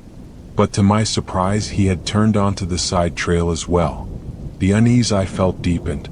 It was rare for anyone to take this particular trail so early in the morning. It was more secluded, less maintained, with patches of overgrown grass and fallen branches. I pushed myself to run faster, trying to put more distance between us, but every time I glanced over my shoulder, the figure was still there, always the same distance behind me. My heart began to pound, not just from the exertion but from the creeping fear that this was no coincidence. I could hear his footsteps now, steady and rhythmic, mirroring mine. I tried to rationalize it. Maybe he was just following the same route, completely unaware of my anxiety. But there was something about the way he moved, always keeping that same unchanging distance, that made my skin crawl. I took another turn, hoping to lose him, but the trail only seemed to wind deeper into the woods. The trees closed in on either side, the air growing colder as the morning mist thickened. The sounds of the city beyond the park faded, replaced by the crunch of leaves underfoot and the steady echo of those relentless footsteps behind me. Sweat trickled down my forehead, my breath coming in short, ragged gasps. I pushed myself to run faster, muscles burning with the effort. But no matter how hard I pushed, the footsteps behind me never faltered. It was as if he was toying with me, letting me wear myself out while he kept up effortlessly. In a moment of panic, I decided to stop abruptly, hoping to catch him off guard. I turned quickly, expecting to confront whoever was following me. But to my shock, the trail behind me was empty. The footsteps had stopped the moment I did, leaving only the sound of my own labored breathing and the rustle of leaves in the breeze. I stood there, heart racing, scanning the trees for any sign of movement. The silence was suffocating. It was as if the forest itself was holding its breath, waiting. Just when I started to convince myself that I had imagined the whole thing, I heard it again. The crunch of gravel, but this time from the side, just beyond the line of trees. I turned toward the sound, but the fog had thickened, obscuring everything beyond a few feet. The footsteps seemed to circle me now, slow and deliberate, moving through the underbrush without ever coming into view. My mind raced with possibilities. Was it an animal? Another runner? But deep down, I knew that whoever, or whatever, was out there was no ordinary person. I bolted down the trail, ignoring the burning in my legs, the cold air slicing through my throat with each breath. The path twisted and turned, but I didn't dare slow down. I could hear him behind me again, his footsteps closing in faster this time. It was no longer a game, it was a chase. As the trail finally opened up into a small clearing, I spotted the outline of an old maintenance shed. It was a place I'd never noticed before, partially hidden by overgrown bushes. Desperate for a place to hide, I sprinted toward it, my lungs screaming for air. The door was slightly ajar, and I slipped inside, pressing myself against the cold, damp wall. The shed was dark, filled with the musty scent of decaying wood and mildew. I listened, every nerve on edge as the footsteps approached the clearing. They were slower now, more cautious. I held my breath, trying to keep as silent as possible. The footsteps came to a stop just outside the door. I could hear the faint rustle of clothing, the subtle shift of weight on gravel. Whoever was out there was listening, searching. Minutes stretched into what felt like hours. The sound of my racing heartbeat seemed loud enough to give me away. But then, just as suddenly as it had started, the sound of footsteps receded, fading into the distance. I waited, afraid to move, straining to hear any sign that he might be waiting just outside. Finally, when I was certain the footsteps had vanished, I cautiously stepped out of the shed. The clearing was empty, the early morning light breaking through the fog. The park was waking up, the distant sound of traffic slowly returning. But the trail behind me was silent, devoid of any signs that someone had been chasing me. I didn't stop running until I was safely back in my apartment, the door locked securely behind me. I tried to rationalize what had happened, telling myself it was just my mind playing tricks on me in the fog and early morning light. But deep down I knew the truth. I changed my running route after that, avoiding the park altogether. But even now, on quiet mornings when the air is still, I sometimes feel that same sense of being watched. And occasionally as I jog down the streets, I hear the faintest echo of footsteps behind me, just far enough away to make me doubt my senses. Every time I turn around, there's nothing there. But I can't shake the feeling that one day I won't be so lucky.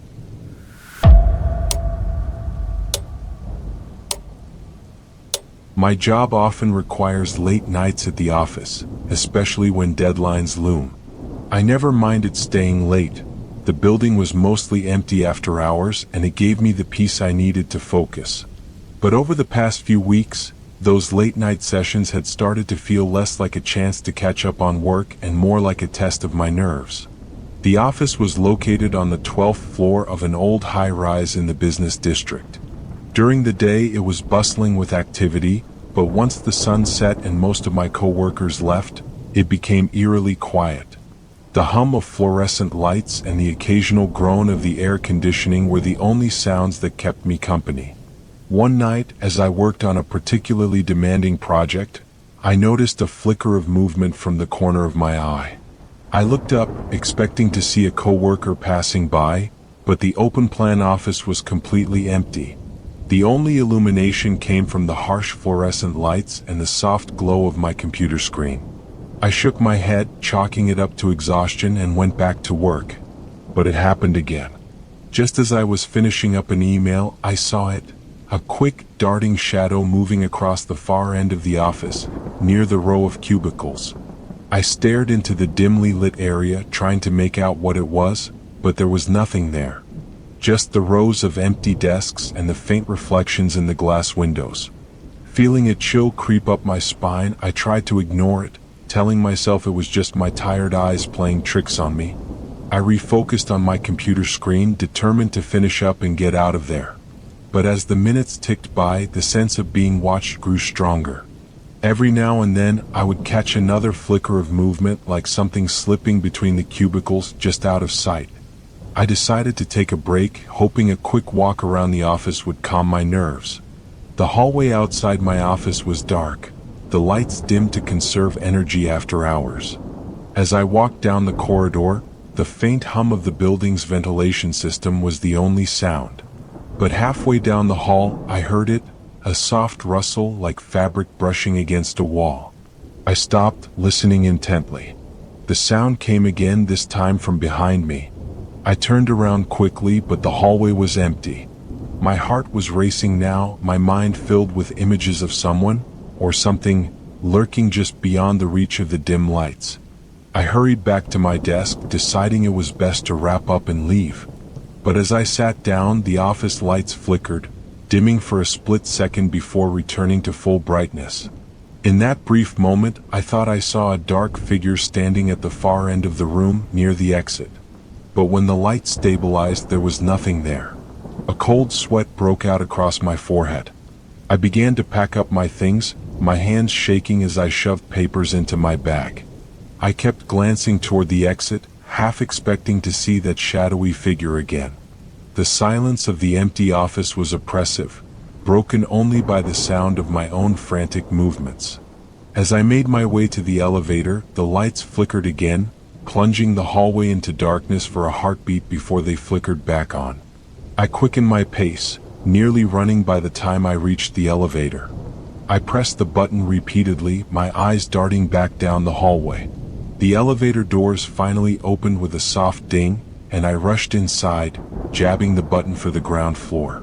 But just as the doors began to close, I heard it again, the faint rustle of movement, this time much closer. I held my breath, staring at the narrow gap between the closing doors, but nothing appeared. The elevator ride down was agonizingly slow. The old, creaky mechanism groaned with every floor it passed. I kept my eyes on the small display above the doors, willing it to move faster. But as the elevator neared the ground floor, it suddenly jolted to a stop.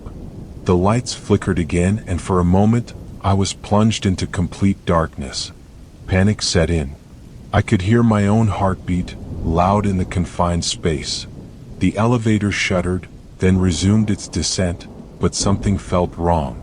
I could swear I heard a faint, rhythmic tapping coming from above the elevator, like someone walking along the roof of the car. When the doors finally opened, I bolted out, sprinting toward the building's lobby. The security desk was empty, the lights dimmed for the night. I pushed through the glass doors into the cold night air, my breaths coming in ragged gasps. I didn't stop until I was safely inside my car, the doors locked and the engine running. I tried to convince myself it was just exhaustion, that the long hours and dim lighting had gotten to me. But the next day, as I returned to the office, I noticed something that made my blood run cold. My desk was just as I had left it, except for one detail. A small, dusty handprint on the surface of my keyboard, too small to be mine and too clear to have been there before. I asked around, hoping one of the cleaning staff might have been in the office late at night, but no one had any answers. My co-workers dismissed it as a prank, but I couldn't shake the feeling that whatever had been lurking in the shadows of the office had gotten closer than I realized. I started leaving work earlier, refusing to stay past sunset. But even now, during the day, I catch myself glancing at the far end of the office, expecting to see that flicker of movement again. And sometimes when I'm alone at my desk, I feel a cold draft brush past me, accompanied by that same faint rustling sound. I don't stay late anymore. But every time I walk down that dimly lit hallway toward the elevator, I can't shake the feeling that something is waiting just beyond the flickering lights, watching, waiting for the moment when I let my guard down.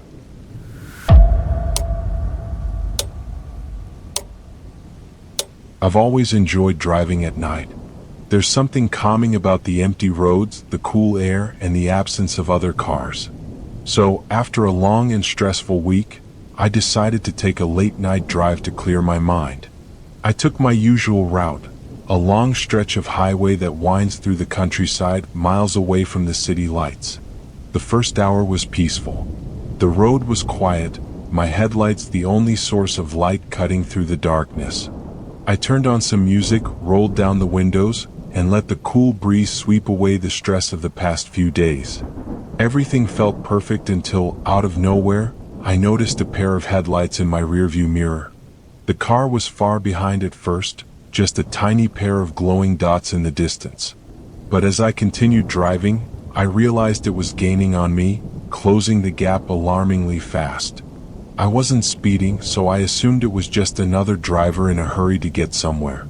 But as the car got closer, it slowed down, matching my speed exactly. A chill ran down my spine. I changed lanes, hoping the car would pass, but it stayed behind me, mimicking every lane change I made. I pressed on the gas, speeding up, but the car kept pace effortlessly. The highway was completely deserted. No exits, no rest stops, just miles of darkness stretching ahead. I tried to rationalize it. Maybe it was just a coincidence, or maybe the driver was lost.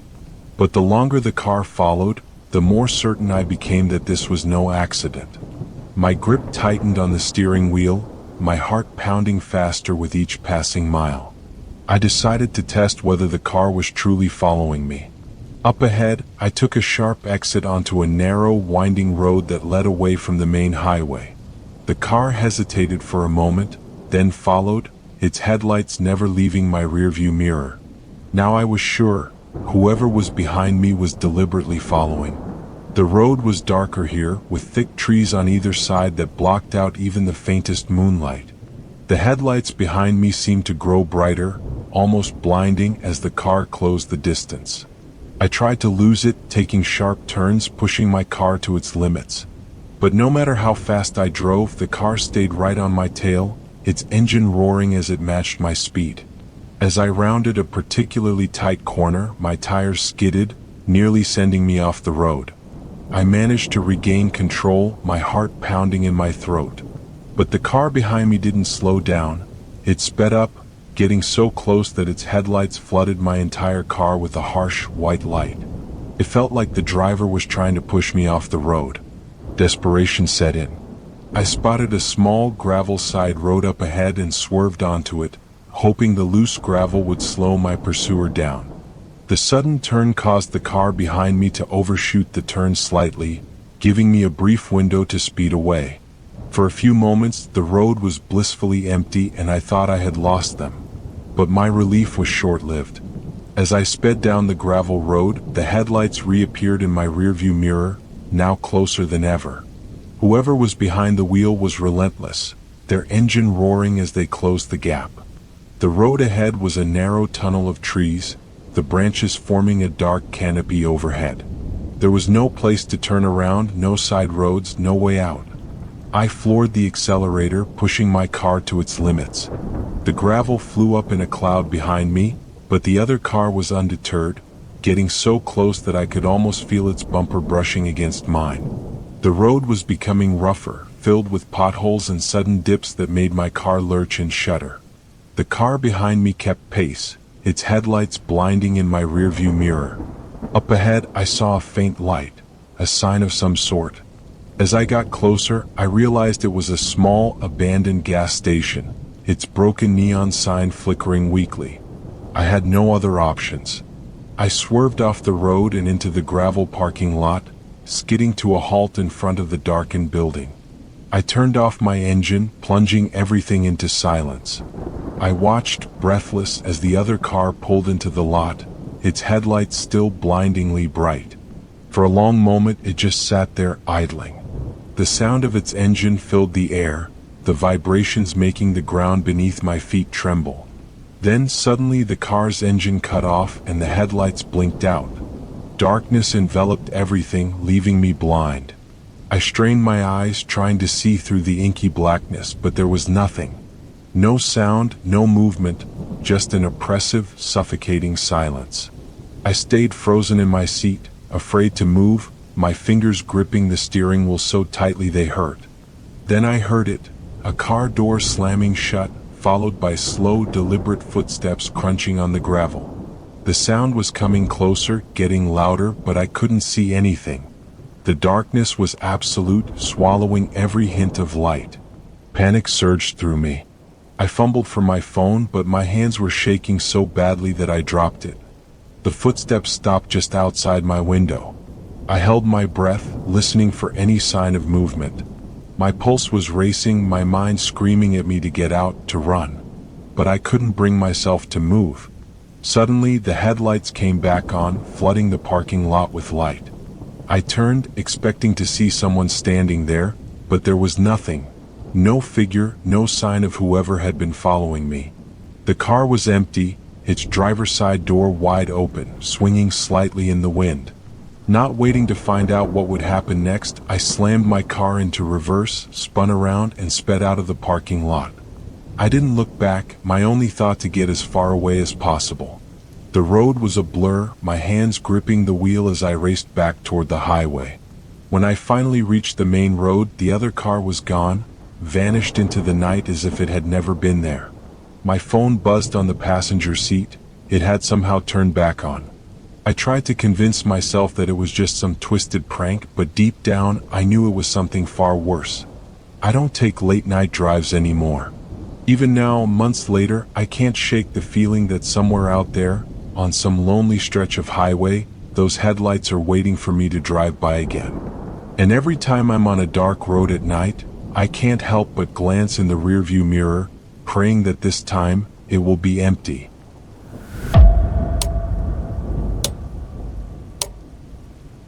It was a rainy night, and I was stranded after a late dinner meeting. The streets were nearly deserted, slick with rain and illuminated only by the occasional flash of headlights cutting through the downpour.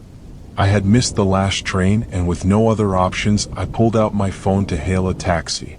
But the rain had affected the signal, and the app kept showing no cars available. Just as I was beginning to panic, a taxi appeared seemingly out of nowhere, its headlights cutting through the foggy drizzle. It pulled up silently beside me, the back door swinging open without a sound. I hesitated for a moment, but with the rain pouring down, I climbed in, grateful for the shelter. The driver, a middle-aged man with a worn cap pulled low over his eyes, nodded wordlessly when I told him my address. The taxi moved smoothly through the rain-slicked streets, the only sounds the rhythmic swish of the windshield wipers and the distant rumble of thunder. I leaned back, exhausted, listening to the steady thrum of rain against the windows. But as we drove, I began to notice something strange. The city lights outside seemed to blur and flicker in odd patterns, as if we were driving in circles. I glanced at the meter, expecting to see it ticking up with each passing block, but it was dark. I couldn't see any numbers, just the faint red glow of the unlit display. My unease grew, but I told myself it was just an old taxi with faulty equipment. I shifted uncomfortably, hoping we'd reach my destination soon.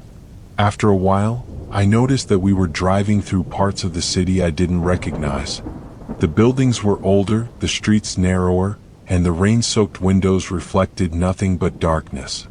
I leaned forward, trying to see past the rain-streaked glass, but everything outside was obscured by fog. It felt like we were driving deeper into an unknown part of town. "Are we taking a detour?" I asked, but the driver didn't respond. He just kept staring straight ahead, his face partially hidden by the brim of his cap. The silence in the cab was unnerving, broken only by the rhythmic thump of the wipers and the distant crash of thunder. My instincts screamed at me that something was very wrong. I checked my phone, but it had no signal, just a spinning icon where the bars should be. I watched as the familiar city streets faded into deserted alleys and empty buildings, their windows dark and lifeless. The taxi made turn after turn, weaving through an increasingly labyrinthine network of streets. It felt like we were driving in circles, yet I couldn't recognize any of the landmarks. Desperate to get out, I reached for the door handle, but it wouldn't budge. The locks were engaged, and no matter how hard I pulled, the door wouldn't open. My pulse quickened, my breath coming in short, shallow gasps. I tried to calm myself, telling myself that this was just some mistake, a wrong turn in the maze of rain-soaked streets. The cab turned sharply, nearly throwing me against the door. I looked at the driver again, but his face remained obscured, his hands gripping the wheel tightly. His eyes never seemed to leave the road, not once glancing back at me. I couldn't even hear him breathing. The rain outside intensified, hammering against the car with a deafening roar, as if trying to drown out my growing fear. Suddenly, the taxi slowed down and turned into a narrow, unlit alley. The headlights illuminated crumbling brick walls and puddles that shimmered ominously. The alley was a dead end. The cab came to a sudden halt, and for a moment, everything was deathly quiet. The rain had stopped, leaving only the soft patter of water dripping from the roof. The driver still didn't move. He sat there, completely still, his knuckles white on the steering wheel. I tried again to open the door, but it remained locked. Panic set in, and I started pounding on the window, hoping to attract someone's attention. But there was no one outside, just the dark, lifeless alley and the flicker of a distant street lamp. Then, without warning, the driver slowly turned his head toward me. In the dim light, I could finally see his eyes, cold, expressionless, as if he were looking right through me. He reached for something under his seat, and my heart nearly stopped. I couldn't see what he was grabbing, but I knew I had to get out now. I threw myself against the door, kicking at it with everything I had. The lock finally gave way with a loud snap, and I tumbled out into the wet alley, slipping on the rain-soaked ground.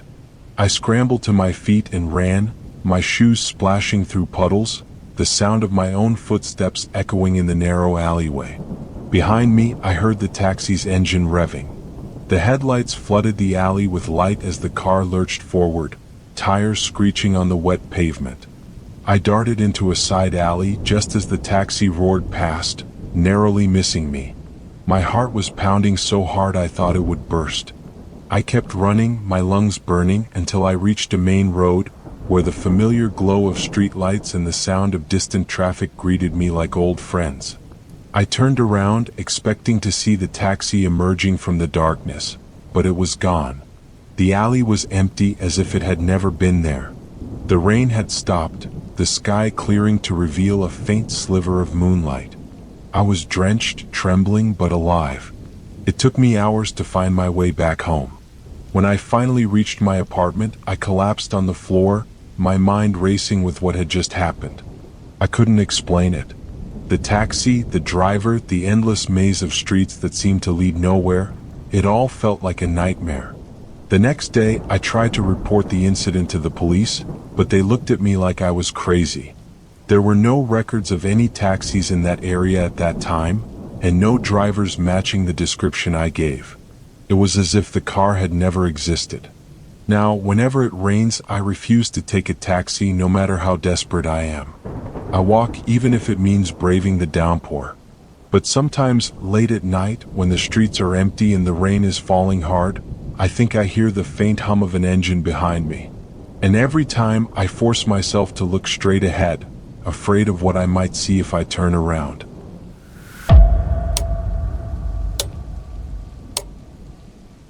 When I found the new apartment, it seemed like a perfect fit.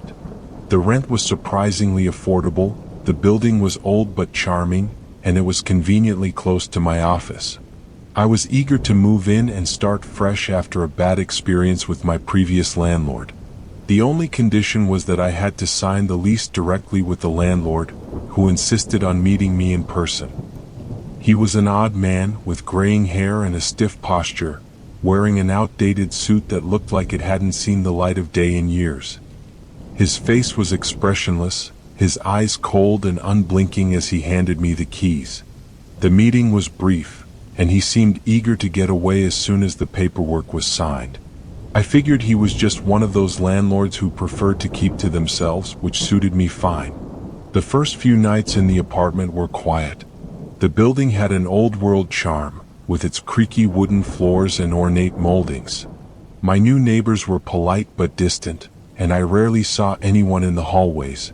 It felt peaceful, almost too good to be true. But after the first week, I began to notice things that I couldn't quite explain. It started with small noises, soft creaks and faint footsteps coming from above my unit. I lived on the top floor, so it didn't make sense that there would be anyone up there. I shrugged it off as old building noises, probably just the wood settling. But as the nights went on, the sounds grew louder, more distinct. There was a constant, slow tapping that seemed to come from the ceiling, like someone was walking around with heavy boots. One evening, I decided to confront the landlord about the noises. I called the number he had given me, but it went straight to voicemail. I left a message but never received a response. That was when I realized I didn't actually know where he lived or how to reach him directly. The thought left me feeling uneasy, but I tried to brush it off. The tapping noises continued, but now they were joined by other, stranger sounds, scratches on the walls, like someone dragging their nails along the plaster, and muffled thuds that seemed to reverberate through the entire building. I tried talking to my neighbors, but they all claimed they hadn't heard anything. Most of them avoided eye contact, and I couldn't shake the feeling that they knew more than they were letting on. A few days later, as I was coming home from work, I found a slip of paper slid under my door. It was a handwritten note from the landlord, telling me that there would be maintenance work being done late at night. The note was brief, with no details about what kind of work or why it had to be done so late. The handwriting was almost illegible, shaky, as if written in a hurry. That night, I was jolted awake by loud banging coming from above my bedroom. It sounded like someone was hammering directly on the floor above me. The noise was relentless, shaking the light fixtures and making the walls tremble. I got up and went to the hallway, trying to see if any of my neighbors were awake, but the building was eerily silent. I decided to investigate. I grabbed a flashlight and climbed the narrow staircase that led to the attic, the source of the noise. The stairs creaked under my weight, and the air grew colder the higher I climbed. At the top, I found a heavy locked door with a rusted padlock. I pressed my ear against it and heard faint shuffling inside, like someone, or something, moving around. Just as I was about to turn back, the noises stopped, and the building plunged into silence. I hurried back to my apartment, heart racing, convinced that I had just imagined it all. But when I tried to go back to sleep, I kept hearing faint whispers coming from the vents, like someone murmuring right next to my ear. The next morning, I tried calling the landlord again, but the line was disconnected. I even tried searching for his name online, but there were no records of him. It was as if he didn't exist. I went down to the building's basement, hoping to find some contact information in the old tenant files, but the basement was a maze of dusty boxes and abandoned furniture. And there, tucked away in a corner, I found a stack of old leases. What I discovered made my blood run cold. The leases were all signed by tenants who had lived in my unit, all dated years apart. Each lease was signed with the same illegible scrawl, and each tenant had mysteriously disappeared, leaving their belongings behind. It was as if they had simply vanished into thin air. That night, I locked all my doors and windows, determined to leave the building the next day.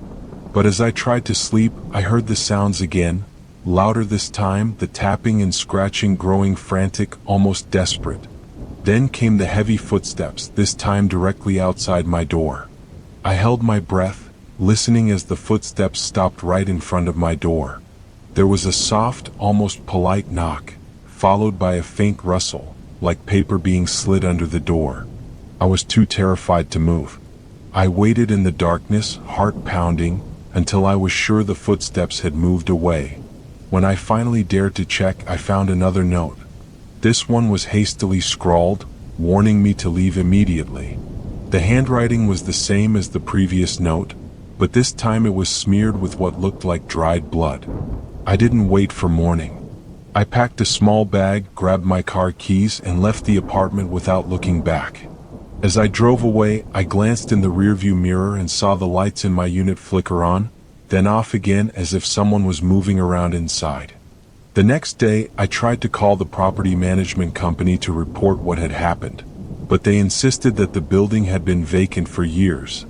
They had no record of any landlord, no leases, and no tenants. To this day, I don't know who or what was living in that building, or why I was the latest in a long line of tenants who had vanished without a trace. I found a new place to live far away, but I still get nervous when I hear tapping sounds late at night.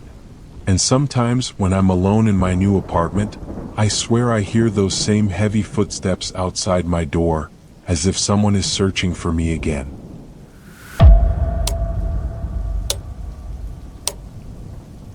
I've always loved libraries.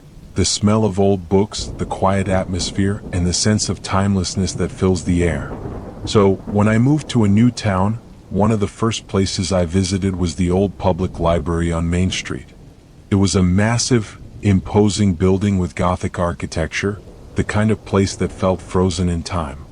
I quickly became a regular, spending my weekends there, lost among the dusty shelves and forgotten volumes. Most of the time, the library was nearly empty, with only a few elderly patrons and the occasional student. The librarian, an older woman with thick glasses, would nod silently whenever I came in but never engaged in conversation. One rainy Saturday, as the storm raged outside, I found myself exploring a part of the library I hadn't noticed before. A narrow staircase tucked away in a corner behind the shelves of historical books. The stairs were steep, made of creaking wood that seemed as old as the building itself. I was surprised I hadn't seen it before, but the library was a maze of hidden passages and obscure corners. I climbed the staircase intrigued. At the top, I found a heavy wooden door with a tarnished brass plaque that read, "Restricted access, staff only." The door was slightly ajar and a dim light flickered inside. Curiosity got the better of me. I pushed the door open and stepped into a small, dusty room filled with old, forgotten books stacked haphazardly on metal shelves. The air was musty, thick with the scent of decaying paper. The single light bulb hanging from the ceiling flickered weakly, casting erratic shadows across the floor. As I explored the room, I noticed that most of the books were worn, with frayed covers and yellowed pages. They were the kind of volumes you'd expect to find in a forgotten archive, untouched for decades. I pulled one of the books from the shelf, a thick, leather-bound tome with no title on the spine. When I opened it, I found the pages filled with strange, cramped handwriting, almost illegible. The text seemed to be in another language, one that I couldn't recognize. As I flipped through the pages, the hairs on the back of my neck stood up. The room had grown colder, and the air felt heavy, almost oppressive. Suddenly, I heard a noise, a soft creaking like the sound of someone shifting their weight on the floorboards. I turned around, expecting to see someone else in the room, but there was no one there. The door I had come through was still ajar, but the shadows in the hallway beyond seemed darker, thicker, like they were pressing in on the room. I tried to ignore the feeling of being watched and continued browsing the shelves. But the strange noises persisted, soft whispers that seemed to come from the walls themselves, the faintest shuffle of footsteps just beyond the door. I was starting to regret coming up here, but something compelled me to stay, a nagging curiosity that wouldn't let go. I reached the back of the room, where a small desk was covered in loose papers and old files. As I sifted through them, I found a stack of faded photographs, all taken in the library. But they weren't of the main reading rooms or the usual sections. They were of this very floor, the same dusty shelves, and that narrow staircase I had climbed. The photos were dated decades ago, but the strange part was that the shelves and books looked exactly the same, as if nothing had changed in all those years. Then I noticed something else in the photographs, shadowy figures lurking in the background, blurred and indistinct, like smudges of darkness that didn't belong. My hands began to shake as I flipped through the photos, each one more unsettling than the last. In one of them, I could see what looked like a person standing at the top of the staircase, staring directly at the camera. The sound of a book falling to the floor behind me made me jump. I spun around, heart racing, but the room was still empty. I was starting to feel trapped, the air growing colder by the second. I decided it was time to leave, to forget about this strange upper floor and never come back. But when I turned to the door, it was closed. I was certain I had left it ajar, but now it was shut tight. I rushed over, trying to turn the handle, but it wouldn't budge. Panic surged through me as I pounded on the door, hoping someone downstairs might hear. The only response was the soft whispering, now louder, almost mocking. In desperation, I pushed the desk against the door, trying to force it open, but it was no use. The whispers grew louder, the shadows in the room seemed to shift, almost as if they were closing in on me. I grabbed my phone to call for help, but it had no signal, just static and the faintest echo of those relentless whispers. As I searched for another way out, I noticed a small, dusty window on the far side of the room. It was high up, too small to climb through, but at least it offered a glimpse of the outside world. I climbed up on the desk to peer out, hoping to see some sign of life, but all I could see was darkness. The storm had intensified, and the rain pounded against the glass, turning the outside world into a blur. Then, just as suddenly as it had begun, the whispers stopped. The room fell into an oppressive silence, the kind that presses against your eardrums. I held my breath, waiting for something, anything, to happen. And then, from behind me, the door creaked open slowly, as if someone was standing just beyond it, waiting. I turned, but the hallway beyond was pitch black. The light from the single bulb flickered, casting erratic shadows that danced on the walls. I didn't wait to see who or what was there. I bolted for the door, running down the stairs two at a time, the sound of my own footsteps echoing through the silent building. When I reached the main floor, the librarian was standing at the front desk, her eyes following me with an unreadable expression. I tried to explain what had happened, but she just smiled faintly and shook her head as if she had heard it all before. I left the library that night, vowing never to return. But every time I pass by that building, I can't help but glance up at the dark windows of the top floor. Sometimes, when the weather is just right, I swear I can see a faint light flickering behind the glass, and I wonder if someone, or something, is still up there waiting for the next curious soul to wander into its trap. Because once you've seen the last floor of that library, you're never truly alone again.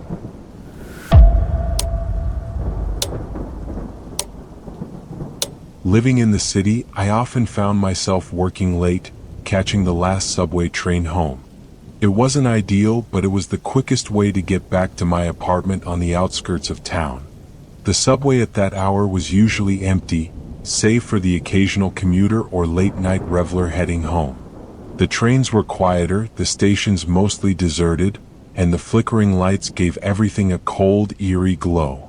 One Friday night, after staying late at the office to finish a project, I boarded the last train home. The platform was deserted, the silence broken only by the distant hum of the city above. As the doors slid shut behind me, I realized I was the only passenger in the car. The dim, yellow lights cast long shadows across the cracked seats and graffiti-covered walls, giving the whole place a forgotten, almost abandoned feel. I settled into a corner seat and put on my headphones, hoping to drown out the uneasy feeling that always came with riding the subway so late. But something felt different that night. The air was colder, the usual sounds of the train felt muted, and the rhythmic clatter of the tracks seemed oddly distant. I couldn't shake the feeling that I was being watched, even though I was alone. As the train pulled away from the station, the lights flickered, plunging the car into darkness for a few seconds. When they came back on, everything looked the same, yet something felt off.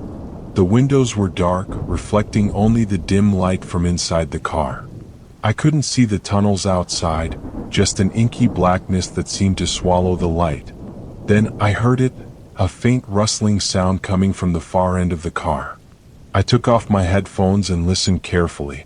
The sound was so soft, like someone shifting in their seat or a piece of fabric brushing against the floor. But as I turned to look, the far end of the train car was empty, just as it had been when I boarded. I tried to ignore it, convincing myself it was just the old train creaking as it rattled along the tracks. But the noise continued, growing louder, moving closer. It was a slow, deliberate sound, like footsteps dragging along the floor. My heart began to race, but I couldn't see anyone or anything that could be making the noise. The train sped through several stations without stopping, the lights on the platforms flashing by in a blur. I kept telling myself that everything was fine, but the tension in the air was almost palpable. The rustling sound stopped abruptly, replaced by a faint tapping, like fingernails drumming on metal. The sound was coming from just behind me. I turned quickly, but there was nothing there, just an empty row of seats. But now the tapping had moved, shifting to the ceiling above me. I stared up, half expecting to see something crawling along the roof of the car, but all I could see were the flickering lights and stained panels. The tapping stopped as suddenly as it had begun, leaving only the hum of the train in the background. I was starting to feel trapped. I moved to the next car, hoping that being in a different space would calm my nerves. But as soon as I stepped through the sliding doors, I realized this car was just as empty, just as silent. The doors closed behind me with a soft hiss, and the train continued speeding through the dark tunnels. Just as I was beginning to relax, the lights flickered again, this time staying off longer. In the darkness, I heard the unmistakable sound of someone breathing, a slow, steady rhythm like someone trying to control their breaths. It was coming from the seats behind me, but I was too terrified to turn around. When the lights finally came back on, the car was still empty. But something had changed.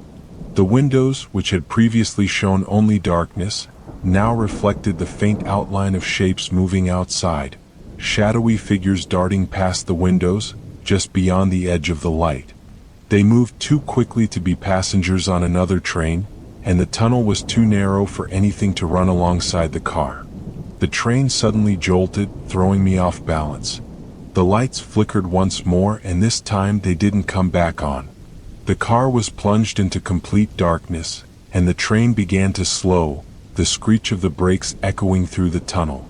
I tried to stay calm, but the sound of those soft, deliberate footsteps started again, this time moving toward me with a steady, relentless pace. I pressed myself against the door, frantically trying to pry it open, but the emergency release wouldn't budge. The footsteps were getting closer, accompanied by that soft, rhythmic tapping.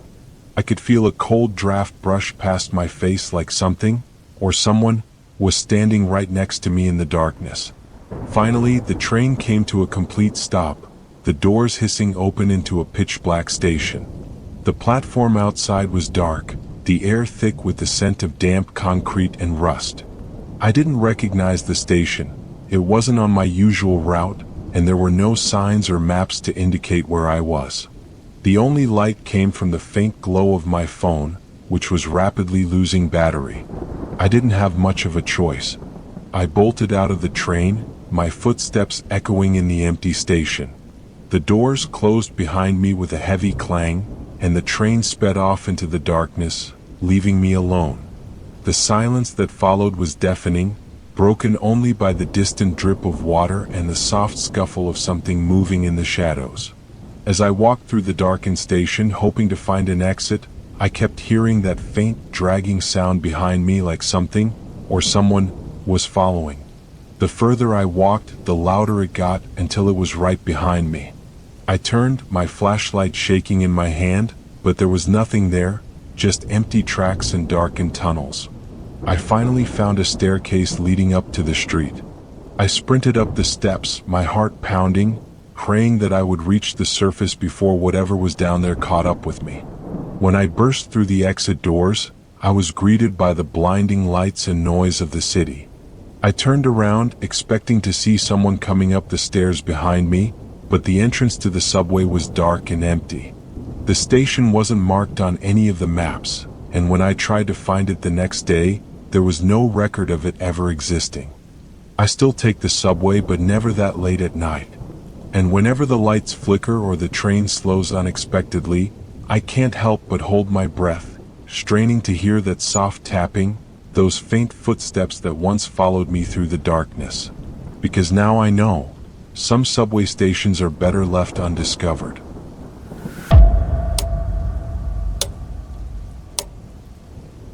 I've always enjoyed hiking alone, especially in the dense forests near my hometown. There's something calming about being surrounded by towering trees, the only sounds being the rustle of leaves and the occasional call of a distant bird. So one weekend, when I needed a break from work, I decided to spend a day hiking a trail I hadn't explored before. It was a lesser-known path, one that cut deep into the woods where few people ventured. I set out early in the morning, the sun just beginning to filter through the canopy above. The trail was rough, overgrown with roots and brambles, but the solitude was exactly what I had been craving. For the first few hours, everything was perfect. The air was crisp, the forest alive with the sounds of nature. But as the day wore on, the sky darkened unexpectedly, and a thick fog began to roll in, swallowing the forest in a dense, gray mist. I tried to keep to the trail, but it became harder to see the markers. The trees seemed to close in around me, and soon I realized I was no longer sure which direction I was heading. My phone had no signal, and the compass app kept spinning aimlessly. I told myself to stay calm, that I would eventually find my way back to the main trail. But as the fog thickened, I started to hear noises, soft, distant sounds that didn't belong in the forest. It was faint at first, like the creak of wood or the sound of something heavy being dragged across the ground. I tried to ignore it, focusing on finding my way back, but the noise seemed to follow me, growing louder with each step. Just as panic was beginning to set in, I stumbled upon a small clearing. In the center stood an old, weathered cabin. It looked out of place, like something from another time, the wood darkened with age and the roof sagging under the weight of years. I hesitated. The cabin wasn't on any of the maps I had checked before setting out, and there were no signs of it being used recently. But with the fog growing thicker and the daylight fading fast, I decided to take shelter inside, at least until the mist cleared. The door was slightly ajar, creaking loudly as I pushed it open. The interior was dim, illuminated only by the weak light filtering through the dirty windows. The cabin was empty, just a single room with a dusty table, a few old chairs, and a cold and used fireplace. I closed the door behind me, grateful to be out of the cold dampness of the fog. But as I explored the small space, I began to notice strange things. There were deep scratch marks on the wooden floor, as if something heavy had been dragged across it. The walls were covered in faded, peeling wallpaper, but underneath, I could see words scratched into the wood, unreadable, jagged lines that seemed to repeat over and over. I tried to make sense of the writing, but the letters were erratic, almost frantic. That's when I heard it again, a soft thump coming from the other side of the wall, like something knocking gently. I froze, my breath catching in my throat. The sound was steady, rhythmic, as if someone, or something, was tapping from the other side. I told myself it was just the wind, maybe a branch knocking against the cabin. But deep down, I knew it wasn't that. The knocking was too deliberate, too consistent. I moved to the small window to see if I could spot anything outside, but the fog was so thick I could barely see a few feet beyond the glass. Suddenly, the knocking stopped, replaced by a slow, dragging sound, like something scraping along the walls outside. It moved around the cabin, circling it, the sound getting closer to the door. My heart pounded as I backed away, grabbing a rusted fire poker I had found by the fireplace. I didn't know what I was preparing for, but I wasn't going to sit there defenseless. Then, as quickly as it had started, the noise stopped. The silence that followed was deafening, so complete that I could hear my own pulse thundering in my ears. I waited, every muscle in my body tense, straining to catch any sign of movement. But there was nothing, just the oppressive stillness of the fog pressing against the cabin. I tried to convince myself that it was just my imagination, that I was letting the isolation get to me. But as I turned back toward the door, I noticed something that made my blood run cold. A shadow was slowly stretching under the door, as if someone was standing just outside, blocking the faint light from the clearing. I held my breath, tightening my grip on the fire poker. The shadow didn't move, just stood there, completely still. Then, without warning, the doorknob began to turn slowly, the old metal creaking with a sound that sent chills down my spine. I rushed forward and shoved a chair against the door, holding it shut with all my weight. The doorknob rattled violently, the force on the other side growing stronger. I could hear heavy breathing now, just beyond the thin wood, a low rasp that sent a wave of terror through me. I pushed harder, my arms straining, praying that the old door would hold. Then, as abruptly as it began, the rattling stopped. The silence returned, and I dared to look through the crack in the door frame. The shadow was gone. I stayed frozen, listening for any hint of movement, but all I could hear was the soft drip of rain beginning to fall outside. I didn't wait to see if whatever was out there would return.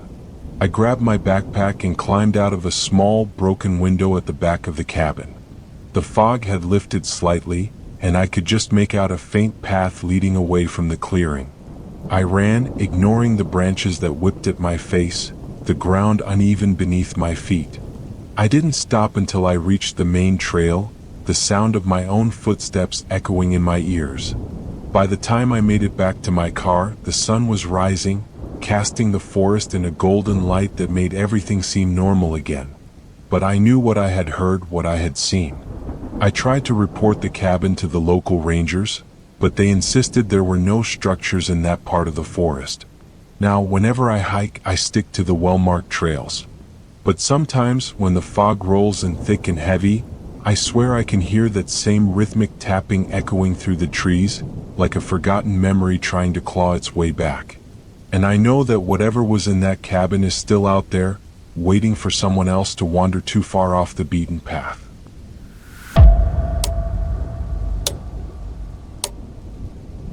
I had just moved into a small apartment in the city, eager for a fresh start after ending a long-term relationship. The building was old, with creaky floors and thin walls, but it had character. Most importantly, it was affordable. At first, everything seemed perfect. I was finally settling in, enjoying my new independence until the phone call started. The first call came late one Friday night. I was lounging on my couch watching a movie when my phone rang. It was an unknown number. Normally I wouldn't have answered, but for some reason I felt compelled to pick up. On the other end there was nothing but silence. No static, no background noise, just complete, unsettling quiet. "Hello?" I said, but there was no response. Just as I was about to hang up, I heard it, a faint sound like someone exhaling softly, almost a sigh. Then the call abruptly ended. I shrugged it off as a prank or a wrong number and went back to my movie, trying to forget about it. But the calls didn't stop. Over the next few days, they became more frequent, always from unknown numbers, always late at night. At first, it was just silence or that soft breathing. But one evening, as I answered, a low, raspy voice whispered my name. My blood ran cold. I hadn't told anyone my new number yet, not even my friends. The voice was slow, deliberate, almost mocking. "I see you," it whispered, then hung up before I could respond. My hands were shaking as I put down the phone. I tried to convince myself it was just a prank, maybe a friend playing a cruel joke, but deep down I knew that wasn't the case. There was something in that voice that felt real. That night I barely slept, jumping at every creak and groan from the old building. I made sure all the doors and windows were locked, double-checking everything twice. But as the calls continued, they became more disturbing. The voice would describe my apartment, mentioning things it shouldn't have known, like the color of my curtains or the clothes I had left on the couch. The worst part was that the caller always seemed to know exactly what I was doing. "Enjoying your coffee?" the voice would say, just as I lifted the mug to my lips. "Nice book you're reading," it whispered one night, even though I was alone in bed, the novel open on my lap. I called the phone company, but they couldn't trace the number.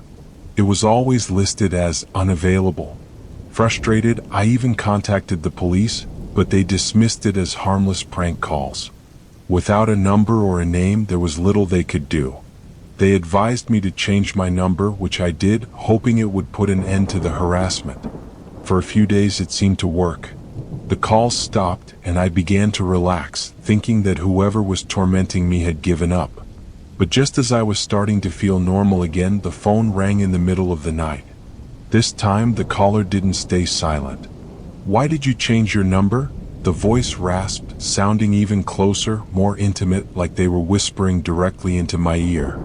I hung up immediately, my heart pounding, and unplugged the phone from the wall. But the calls kept coming now to my cell phone despite the number change. It was like there was no escaping it. Desperate, I tried blocking the unknown numbers, but each time I did, a new one would appear. The voice on the other end grew bolder, more menacing. "I'm closer than you think," it said one night. "You can't hide." The tone had shifted from mocking to something darker, filled with malice. One night, after another sleepless evening filled with relentless calls, I decided to stay at a friend's place. I packed a small bag and left my apartment, hoping that a change of scenery would give me some peace. But as I was driving through the nearly empty streets, my phone buzzed. It was an unknown number. Against my better judgment, I answered, my voice shaking. The familiar whisper came through the speaker. "Leaving so soon?" it said. "I'm right behind you." I glanced in my rearview mirror, half expecting to see a car tailing me, but the road was empty. I floored the gas pedal, my mind racing. How did they know where I was? How were they always one step ahead? I drove in circles for over an hour, trying to lose anyone who might be following me, but there was never a car in sight. When I finally arrived at my friend's house, I turned off my phone, hoping that would finally stop the calls. But that night, I awoke to the sound of my friend's home phone ringing. Groggily, she picked it up, only to turn pale as she listened to the voice on the other end. "Tell her she can't run forever," it whispered before hanging up. I decided to return to my apartment, hoping to confront whoever was behind this. I was beyond terrified, but I couldn't live like this anymore. I needed it to stop. When I arrived, the building was eerily quiet, the kind of silence that presses in on your ears. I unlocked my door, half expecting someone to be inside, but everything was exactly as I had left it. But then I noticed it. A small piece of paper slipped under my door. It was a handwritten note, with the same words that had been whispered to me on the phone. "I see you." The ink was smeared as if it had been written in haste or with shaking hands. I called the police again, but by the time they arrived, the note had disappeared. They searched the apartment, finding nothing unusual. They suggested I get a security system, maybe even move. But I knew deep down that no matter where I went, the calls would follow. I changed my number again, disconnected my landline, and stopped answering any calls from unknown numbers. The silence was blissful for a while, but I knew it wouldn't last. And I was right. A few nights later, as I was drifting off to sleep, my phone buzzed with a new text message. It was from an unknown number. I hesitated, my finger hovering over the screen. When I finally opened it, it was a picture of me taken from outside my apartment window just moments before. I rushed to the window, throwing the curtains open, but the street below was empty. There was no sign of anyone, just the distant hum of traffic and the cold night air. But I could feel it, that creeping sensation of being watched, like eyes were boring into me from the shadows. Now, I keep my phone on silent, afraid to answer it, afraid to see what the next message might say. Because deep down, I know it's only a matter of time before that whispering voice isn't just on the other end of the line but right behind me.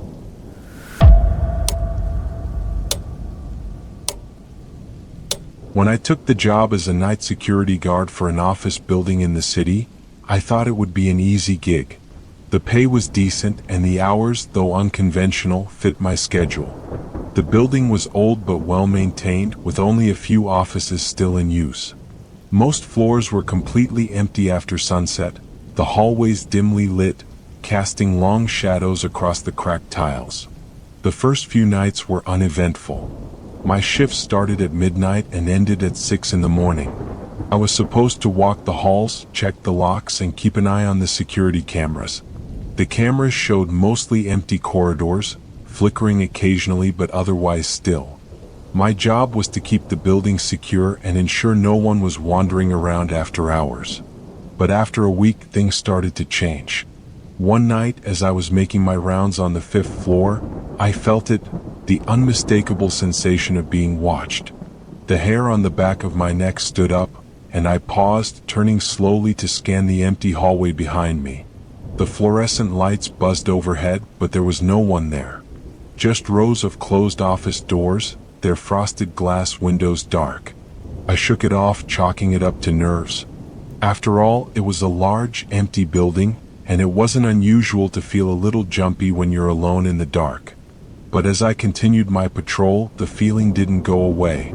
It was as if there were eyes following me, hidden just beyond the reach of the flickering lights.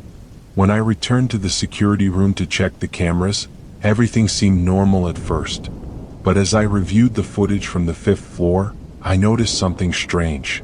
In the grainy black and white feed, I saw a shadow move across the hallway just seconds after I had walked past. It wasn't the reflection of my own movement, it was too deliberate, almost as if someone had stepped out from one of the offices after I had passed. I rewound the footage, my hands shaking slightly. But the shadow was gone, as if it had never been there. I told myself it was just a glitch, an issue with the old cameras, and tried to put it out of my mind. The next night, the sensation of being watched returned, stronger this time. Every creak and groan of the old building seemed magnified in the silence. As I patrolled the 7th floor, I heard a soft scraping noise coming from one of the empty offices. I stopped, listening intently, but the sound ceased the moment I approached the door. I hesitated before turning the handle, my heart pounding. The office was pitch dark, the faint glow from my flashlight barely illuminating the dusty furniture inside. But as I swept the light across the room, I saw it. Faint impressions on the dusty floor, like someone had been standing there recently. The prints were large, almost like boot marks, but they led nowhere. They simply started in the middle of the room and ended a few feet away.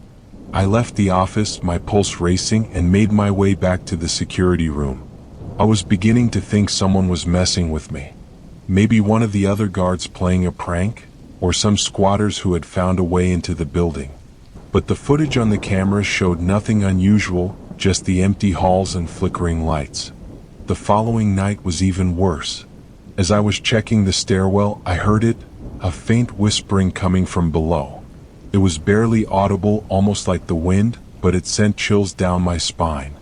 I leaned over the railing, shining my flashlight down the dark stairwell, but there was nothing. Just the echo of my own breathing bouncing off the concrete walls. As I turned to leave, I caught a glimpse of something moving out of the corner of my eye, a dark shape like a person standing just beyond the edge of the light. But when I turned to look directly, it vanished. The whispering stopped, replaced by a deafening silence that made my ears ring. I ran back to the security room, my hands shaking as I checked the cameras. This time I saw it clearly, on the feed from the 7th floor, a shadowy figure standing at the end of the hallway just outside the range of the lights. It was tall and unnaturally still, almost blending into the darkness. I watched, frozen, as it slowly turned its head toward the camera, as if aware that I was watching. Then, without warning, the feed cut to static. Panicking, I grabbed my flashlight and rushed up to the 7th floor. But when I got there, the hallway was empty, just like the footage before. The lights flickered weakly, casting erratic shadows that seemed to dance on the walls. I checked every office, every corner, but there was no sign of anyone. As I made my way back to the elevator, I heard it again, the soft whispering, this time right behind me. I spun around, but the hallway was empty. The whispering continued, growing louder, almost like a chant, the words indecipherable. The air grew colder, and I could see my breath in front of me, fogging up the dim light. I raced back to the security room, locking the door behind me. My hands were trembling as I checked the cameras once more. The 7th floor feed was still filled with static, but the other floors seemed normal.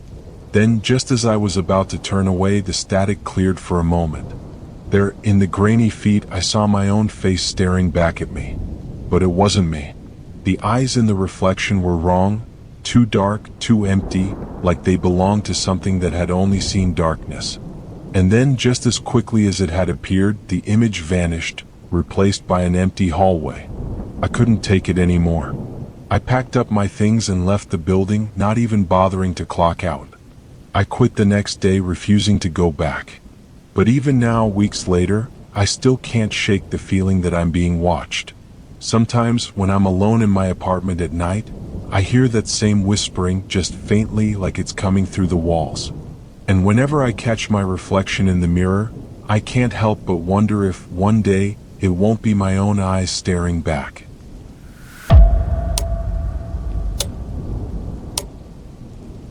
After a long search for an affordable place to live, I was lucky enough to find a cozy apartment in a historic building in the heart of the city. It was a charming old structure with high ceilings, wooden floors, and a slightly musty but inviting atmosphere. The only drawback was that my unit was located at the very end of a long, narrow hallway. I didn't mind. I liked the privacy. My new neighbors were polite but distant. The building was quiet, with most tenants keeping to themselves. Everything seemed perfect until I discovered the door at the end of the hallway, something that hadn't been there the day I moved in. It was plain and unmarked, with a brass doorknob that looked old but not worn. I was certain it hadn't been there before. I had walked up and down that hallway numerous times during my first week, carrying boxes and furniture into my apartment. But suddenly there it was, as if it had appeared overnight. I was intrigued but also slightly unsettled. The building was old, so maybe it had been hidden behind wallpaper or was just a storage closet that someone had recently cleared. One evening, curiosity got the better of me and I decided to check if the door was unlocked. To my surprise, it opened easily. Inside was a small room, dimly lit by a single light bulb hanging from the ceiling. The room was bare except for a wooden chair in the center and what appeared to be scratch marks on the floor, as if the chair had been repeatedly dragged back and forth. There were no windows, no signs of recent use, just dust and that faint, musty smell that old buildings often have. Feeling uneasy, I quickly closed the door and returned to my apartment. But that night, as I lay in bed, I couldn't stop thinking about the strange room. I tried to convince myself it was just a forgotten storage space, but something about it didn't sit right. The next morning, I decided to investigate further, but when I went back to the end of the hallway, the door was gone. The wall was completely smooth, with no sign that a door had ever been there. My mind raced, trying to make sense of it. Had I imagined the whole thing? I even asked a few of my neighbors if they had noticed the door, but they all gave me puzzled looks, insisting that there had never been one. For a while, I tried to forget about it, but over the next week, strange things began to happen. I would come home to find my apartment colder than usual, despite the thermostat being set to the same temperature. Small items, keys, pens, my phone, would go missing only to reappear in places I was certain I hadn't left them. Then one night, as I was heading to bed, I heard a faint creaking noise coming from the hallway. It was subtle, like the sound of a door slowly opening. I froze, straining to listen, but the sound stopped just as suddenly as it had started. I opened my apartment door and peered down the dark corridor, but there was nothing there. Just the dim glow of the emergency exit sign at the far end. The following evening, as I returned from work, I noticed the door had reappeared. This time it was slightly ajar, a thin sliver of light spilling into the hallway. I approached cautiously, my heart pounding. The door creaked as I pushed it open, revealing the same empty room as before. But now, the chair was overturned, and there were fresh scratches on the floor, as if something had been dragged violently across it. A cold draft swept through the room, raising goosebumps on my arms. I had the sudden, irrational feeling that I was being watched.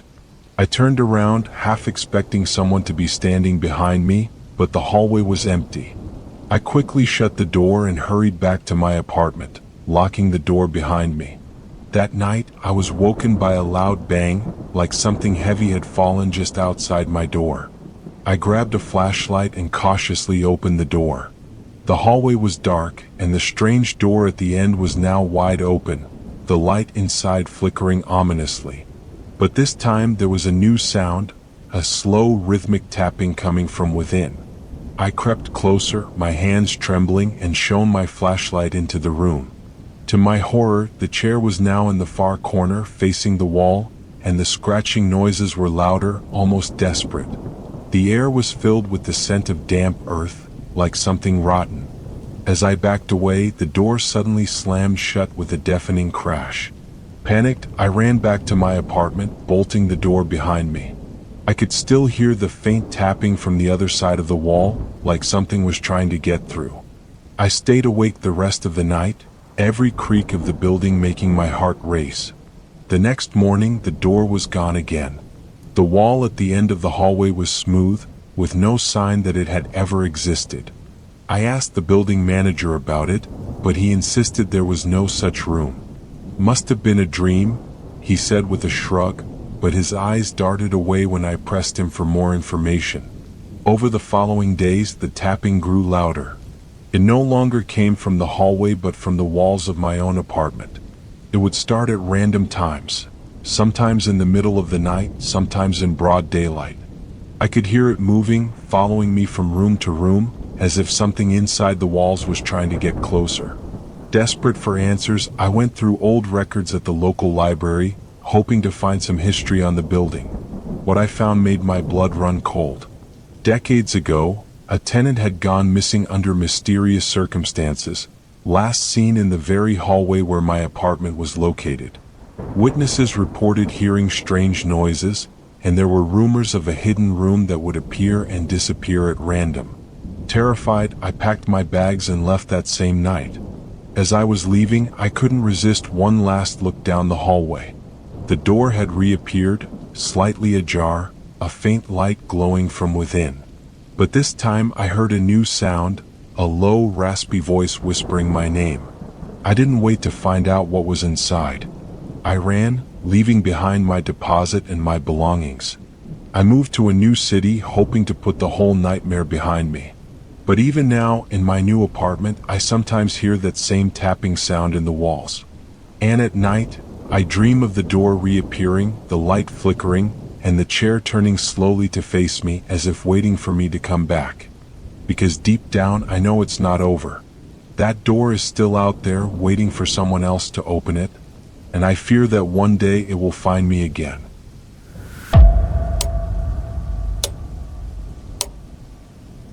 I've always enjoyed long drives at night. The cool air, the empty highways, and the sense of solitude have always been a welcome escape from my stressful job. Last Friday, after a particularly grueling week, I decided to take a drive out of the city. The highway stretched on for miles, cutting through the countryside, with only the moon and my headlights lighting the way. It was nearly 2 a.m. when I noticed it. A pair of flashing hazard lights up ahead, faint and flickering in the distance. As I got closer, I realized it was a tow truck, parked on the side of the road, angled awkwardly as if it had come to a sudden stop. There were no other cars around, just the deserted highway and the occasional rustle of the wind through the trees. I slowed down, instinctively cautious. The truck's engine was off, but its lights were blinking erratically, casting strange shadows on the asphalt. There was no sign of a driver. The door was slightly open, the interior dark. I rolled down my window, expecting to hear the hum of the engine or the sound of someone moving around, but there was only silence. I pulled over a few yards ahead, leaving my car idling. I debated getting out to see if someone needed help, but something about the scene felt off. The air was colder than before, and there was a strange, acrid smell, like burnt rubber mixed with something metallic. I tried to shake off the feeling, telling myself it was just my imagination running wild in the middle of the night. But as I was about to drive away, I noticed something strange in my rearview mirror. The tow truck's lights, which had been flashing randomly, were now blinking in a rhythmic pattern. 3 short flashes, then a pause, then 3 more. It almost looked like a signal, but to whom? The road behind me was completely empty. Against my better judgment, I decided to check it out. I grabbed a flashlight from the glove compartment and stepped out into the cold night air. The highway was eerily silent, the only sound the soft crunch of gravel beneath my feet. As I approached the truck, I could see that the cab was completely empty. The keys were still in the ignition, but there was no sign of the driver. A cold shiver ran down my spine. I called out, asking if anyone was there, but my voice seemed to get swallowed up by the darkness. The truck's hazard lights continued their strange, rhythmic blinking, casting long shadows that danced on the deserted road. I was about to head back to my car when I heard it, a faint, metallic clanking sound coming from behind the truck. It was slow, deliberate, like something heavy being dragged across the ground. I swung my flashlight toward the sound, but the beam only revealed the dark stretch of road and the twisted metal hook hanging from the back of the truck. The clanking continued, growing louder, echoing in the cold night air. It was coming closer, but I couldn't see anything beyond the reach of my flashlight. My instinct screamed at me to leave, to get back to my car and drive away. But I couldn't shake the feeling that someone was watching me just beyond the darkness. Then the truck's lights blinked off suddenly, plunging everything into darkness. I froze, heart racing, listening intently. The clanking had stopped, replaced by an even more unnerving sound, a slow, steady scraping like nails dragging along metal. It was coming from the side of the truck, closer now, just out of my line of sight. Panicking, I turned and sprinted back to my car, the flashlight beam bouncing wildly as I ran. But as I reached for the door handle, I noticed something horrifying. The driver's side door, which I was certain I had left open, was now closed. And through the fogged-up window, I could see a faint silhouette sitting in the driver's seat. My heart nearly stopped. There shouldn't have been anyone in my car. I hesitated for a moment, my breath coming in short, panicked gasps, trying to make sense of what I was seeing. The silhouette was motionless, its head tilted slightly as if watching me. But the windows were too fogged up to make out any details. I forced myself to move, yanking open the passenger side door and sliding into the seat. The air inside the car was frigid, the smell of burnt rubber and something foul filling my nostrils. I reached for my keys, which were still in the ignition, but before I could start the engine, I felt it, a cold, clammy touch on my shoulder, as if someone had just placed their hand there. I whipped around, but the seat behind me was empty.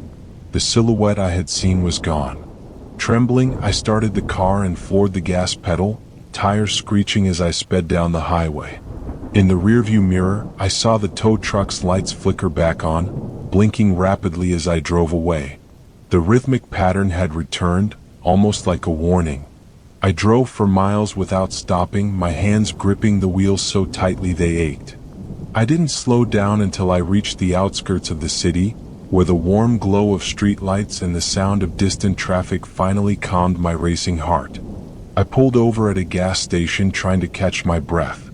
When I checked my car, there were deep scratches on the side, as if something sharp had scraped along the metal. The worst part was on the driver's seat. There were wet, muddy footprints, too large to be mine, as if someone had been sitting there watching me. I tried reporting the incident to the police, but they found nothing on that stretch of road, no abandoned tow truck, no signs of anyone. They dismissed it as a prank or my imagination running wild in the darkness. But I know what I saw. And now, every time I drive that highway at night, I can't shake the feeling that something is waiting out there in the shadows. And sometimes, in the distance, I can still see those flickering hazard lights, blinking in that same ominous pattern.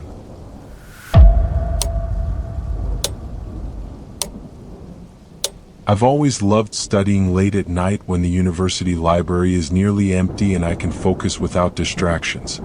My college campus is old, with Gothic buildings and long, echoing hallways that can feel both majestic and eerie when the sun goes down. It was during one of these late-night study sessions that I found myself venturing into a part of the campus I had never explored before, the basement level of the old humanities building. I had been working on a research paper and needed to print some documents. The main printer on the upper floors was broken, and a classmate mentioned that there was another printer in the basement, a place few students ever used. I was desperate, so I decided to take my chances. The hallway leading to the basement was dimly lit, the flickering fluorescent lights creating shadows that danced on the walls. As I descended the creaking stairs, the air grew colder, and the smell of damp concrete filled my nostrils. The basement was almost entirely silent, save for the distant hum of the building's old ventilation system. At the bottom of the stairs, the corridor stretched out in both directions, lined with locked doors to storage rooms and offices that hadn't been used in years. I walked past rows of doors, the sound of my footsteps echoing in the emptiness. The printer room was supposed to be near the end of the hallway, but as I approached, I noticed something strange. A single door at the far end was slightly ajar, a faint light spilling out into the corridor. I hesitated. The basement was supposed to be closed off after hours, and there shouldn't have been anyone else down here. But curiosity got the better of me, and I approached the door quietly, my heart pounding in my chest. I pushed it open slowly and found myself in a small, windowless room filled with dusty file cabinets and broken chairs. The light was coming from an old desk lamp that was flickering weakly. But what caught my attention was the large, old-fashioned map of the campus pinned to the wall. It was covered in scribbled notes and red markings, all centered around the basement level. As I moved closer, I realized that the notes indicated hidden rooms and passages that didn't appear on any official campus maps. There were arrows pointing to places labeled entrance and tunnel. I had no idea what any of it meant, but a chill ran down my spine. What could the university be hiding? Suddenly, I heard a faint rustling sound coming from behind one of the file cabinets. It was subtle, almost like the sound of fabric brushing against metal. I turned, shining my phone's flashlight toward the source, but there was nothing there.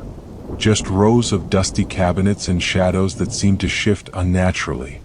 I quickly snapped a photo of the map with my phone, intending to study it later, and left the room. The basement felt colder now, the air thick with a sense of unease. I made my way to the printer room, printed my documents, and hurried back toward the stairs, eager to leave. But as I approached the stairwell, I heard the sound of footsteps behind me, slow, deliberate, like someone trying not to be heard. I glanced over my shoulder, but the corridor was empty. I quickened my pace, my footsteps echoing loudly now, the fluorescent lights above me flickering as if struggling to stay on. When I reached the top of the stairs, I stopped to catch my breath and looked down the hallway one last time. That's when I saw it. At the far end of the corridor where I had just been, a figure stood in the shadows. It was too far away to make out any details, but I could see the faint outline of a person, completely still, watching me. I didn't wait to find out who or what it was. I bolted out of the building, the sound of my footsteps drowned out by the pounding of my heart. When I reached the safety of the main quad, I turned back, but the figure was gone. The next day, I couldn't stop thinking about the strange room and the map. Between classes, I decided to investigate. I tried asking a few professors about the old basement, but they all brushed off my questions, claiming they didn't know anything about it. One of the older janitors, however, gave me a strange look when I mentioned the map. He leaned in close and whispered, "Some places are locked for a reason. Best not to go poking around." Ignoring his warning, I returned to the basement that night. This time I was prepared. I brought a flashlight and my phone fully charged. The hallway was just as dark and silent as before, but the door to the strange room was now locked. I tried the handle, but it wouldn't budge. Frustrated, I remembered the hidden passages marked on the map I had photographed. I walked further down the hallway, searching for anything that could be an entrance. That's when I found it, a narrow, almost invisible door set into the wall behind a dusty bookshelf. I pushed the door open, revealing a narrow passage that led deep into the building's foundations. The air was colder here, and the smell of damp earth and mildew was overwhelming. I hesitated for a moment, but then I heard it again, the sound of soft footsteps, this time coming from the passage behind me. I stepped into the hidden tunnel, my flashlight beam cutting through the darkness. The passage twisted and turned, leading me deeper underground. The walls were lined with strange markings, like symbols etched into the stone. The sound of footsteps grew louder, closer, echoing off the walls. Suddenly, the floor beneath me gave way with a loud crack. I stumbled, catching myself on a rusted metal pipe just in time. Below me was a dark, yawning pit that seemed to have no bottom. I could hear faint whispers coming from the depths, like distant voices carried on a cold draft. Panicking, I turned to run back, but the way I had come was now blocked by a heavy metal gate that had somehow closed behind me. The footsteps were right behind me now, accompanied by a soft scraping sound, like something being dragged along the stone floor. With no other choice, I bolted down the passage, my flashlight flickering wildly. The tunnel twisted and turned, each corner revealing only more darkness. Finally, I burst through a door into a storage room filled with old furniture and dusty boxes. I slammed the door shut behind me and pressed my ear against it, listening for the sound of my pursuer. But all I heard was silence. When I finally emerged back into the basement corridor, everything was just as it had been before. The hidden passage was gone, the strange room was locked, and there was no sign of anyone having been there. It was as if the entire experience had been a nightmare. I reported what I had found to campus security, but they dismissed my story, saying that the basement had been sealed off years ago. But I know what I saw. And now, every time I pass that old humanities building, I can't help but glance at the basement windows, half expecting to see a shadow moving behind the glass. Sometimes, when the campus is quiet at night, I still hear those footsteps echoing in my mind like someone, or something, is still searching for me in the darkness beneath the university.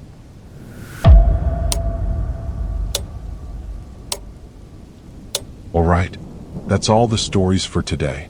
I'm so glad you stayed with me until the end. It really means a lot. If you enjoyed this video, don't forget to like, comment, and subscribe. I'll see you next time.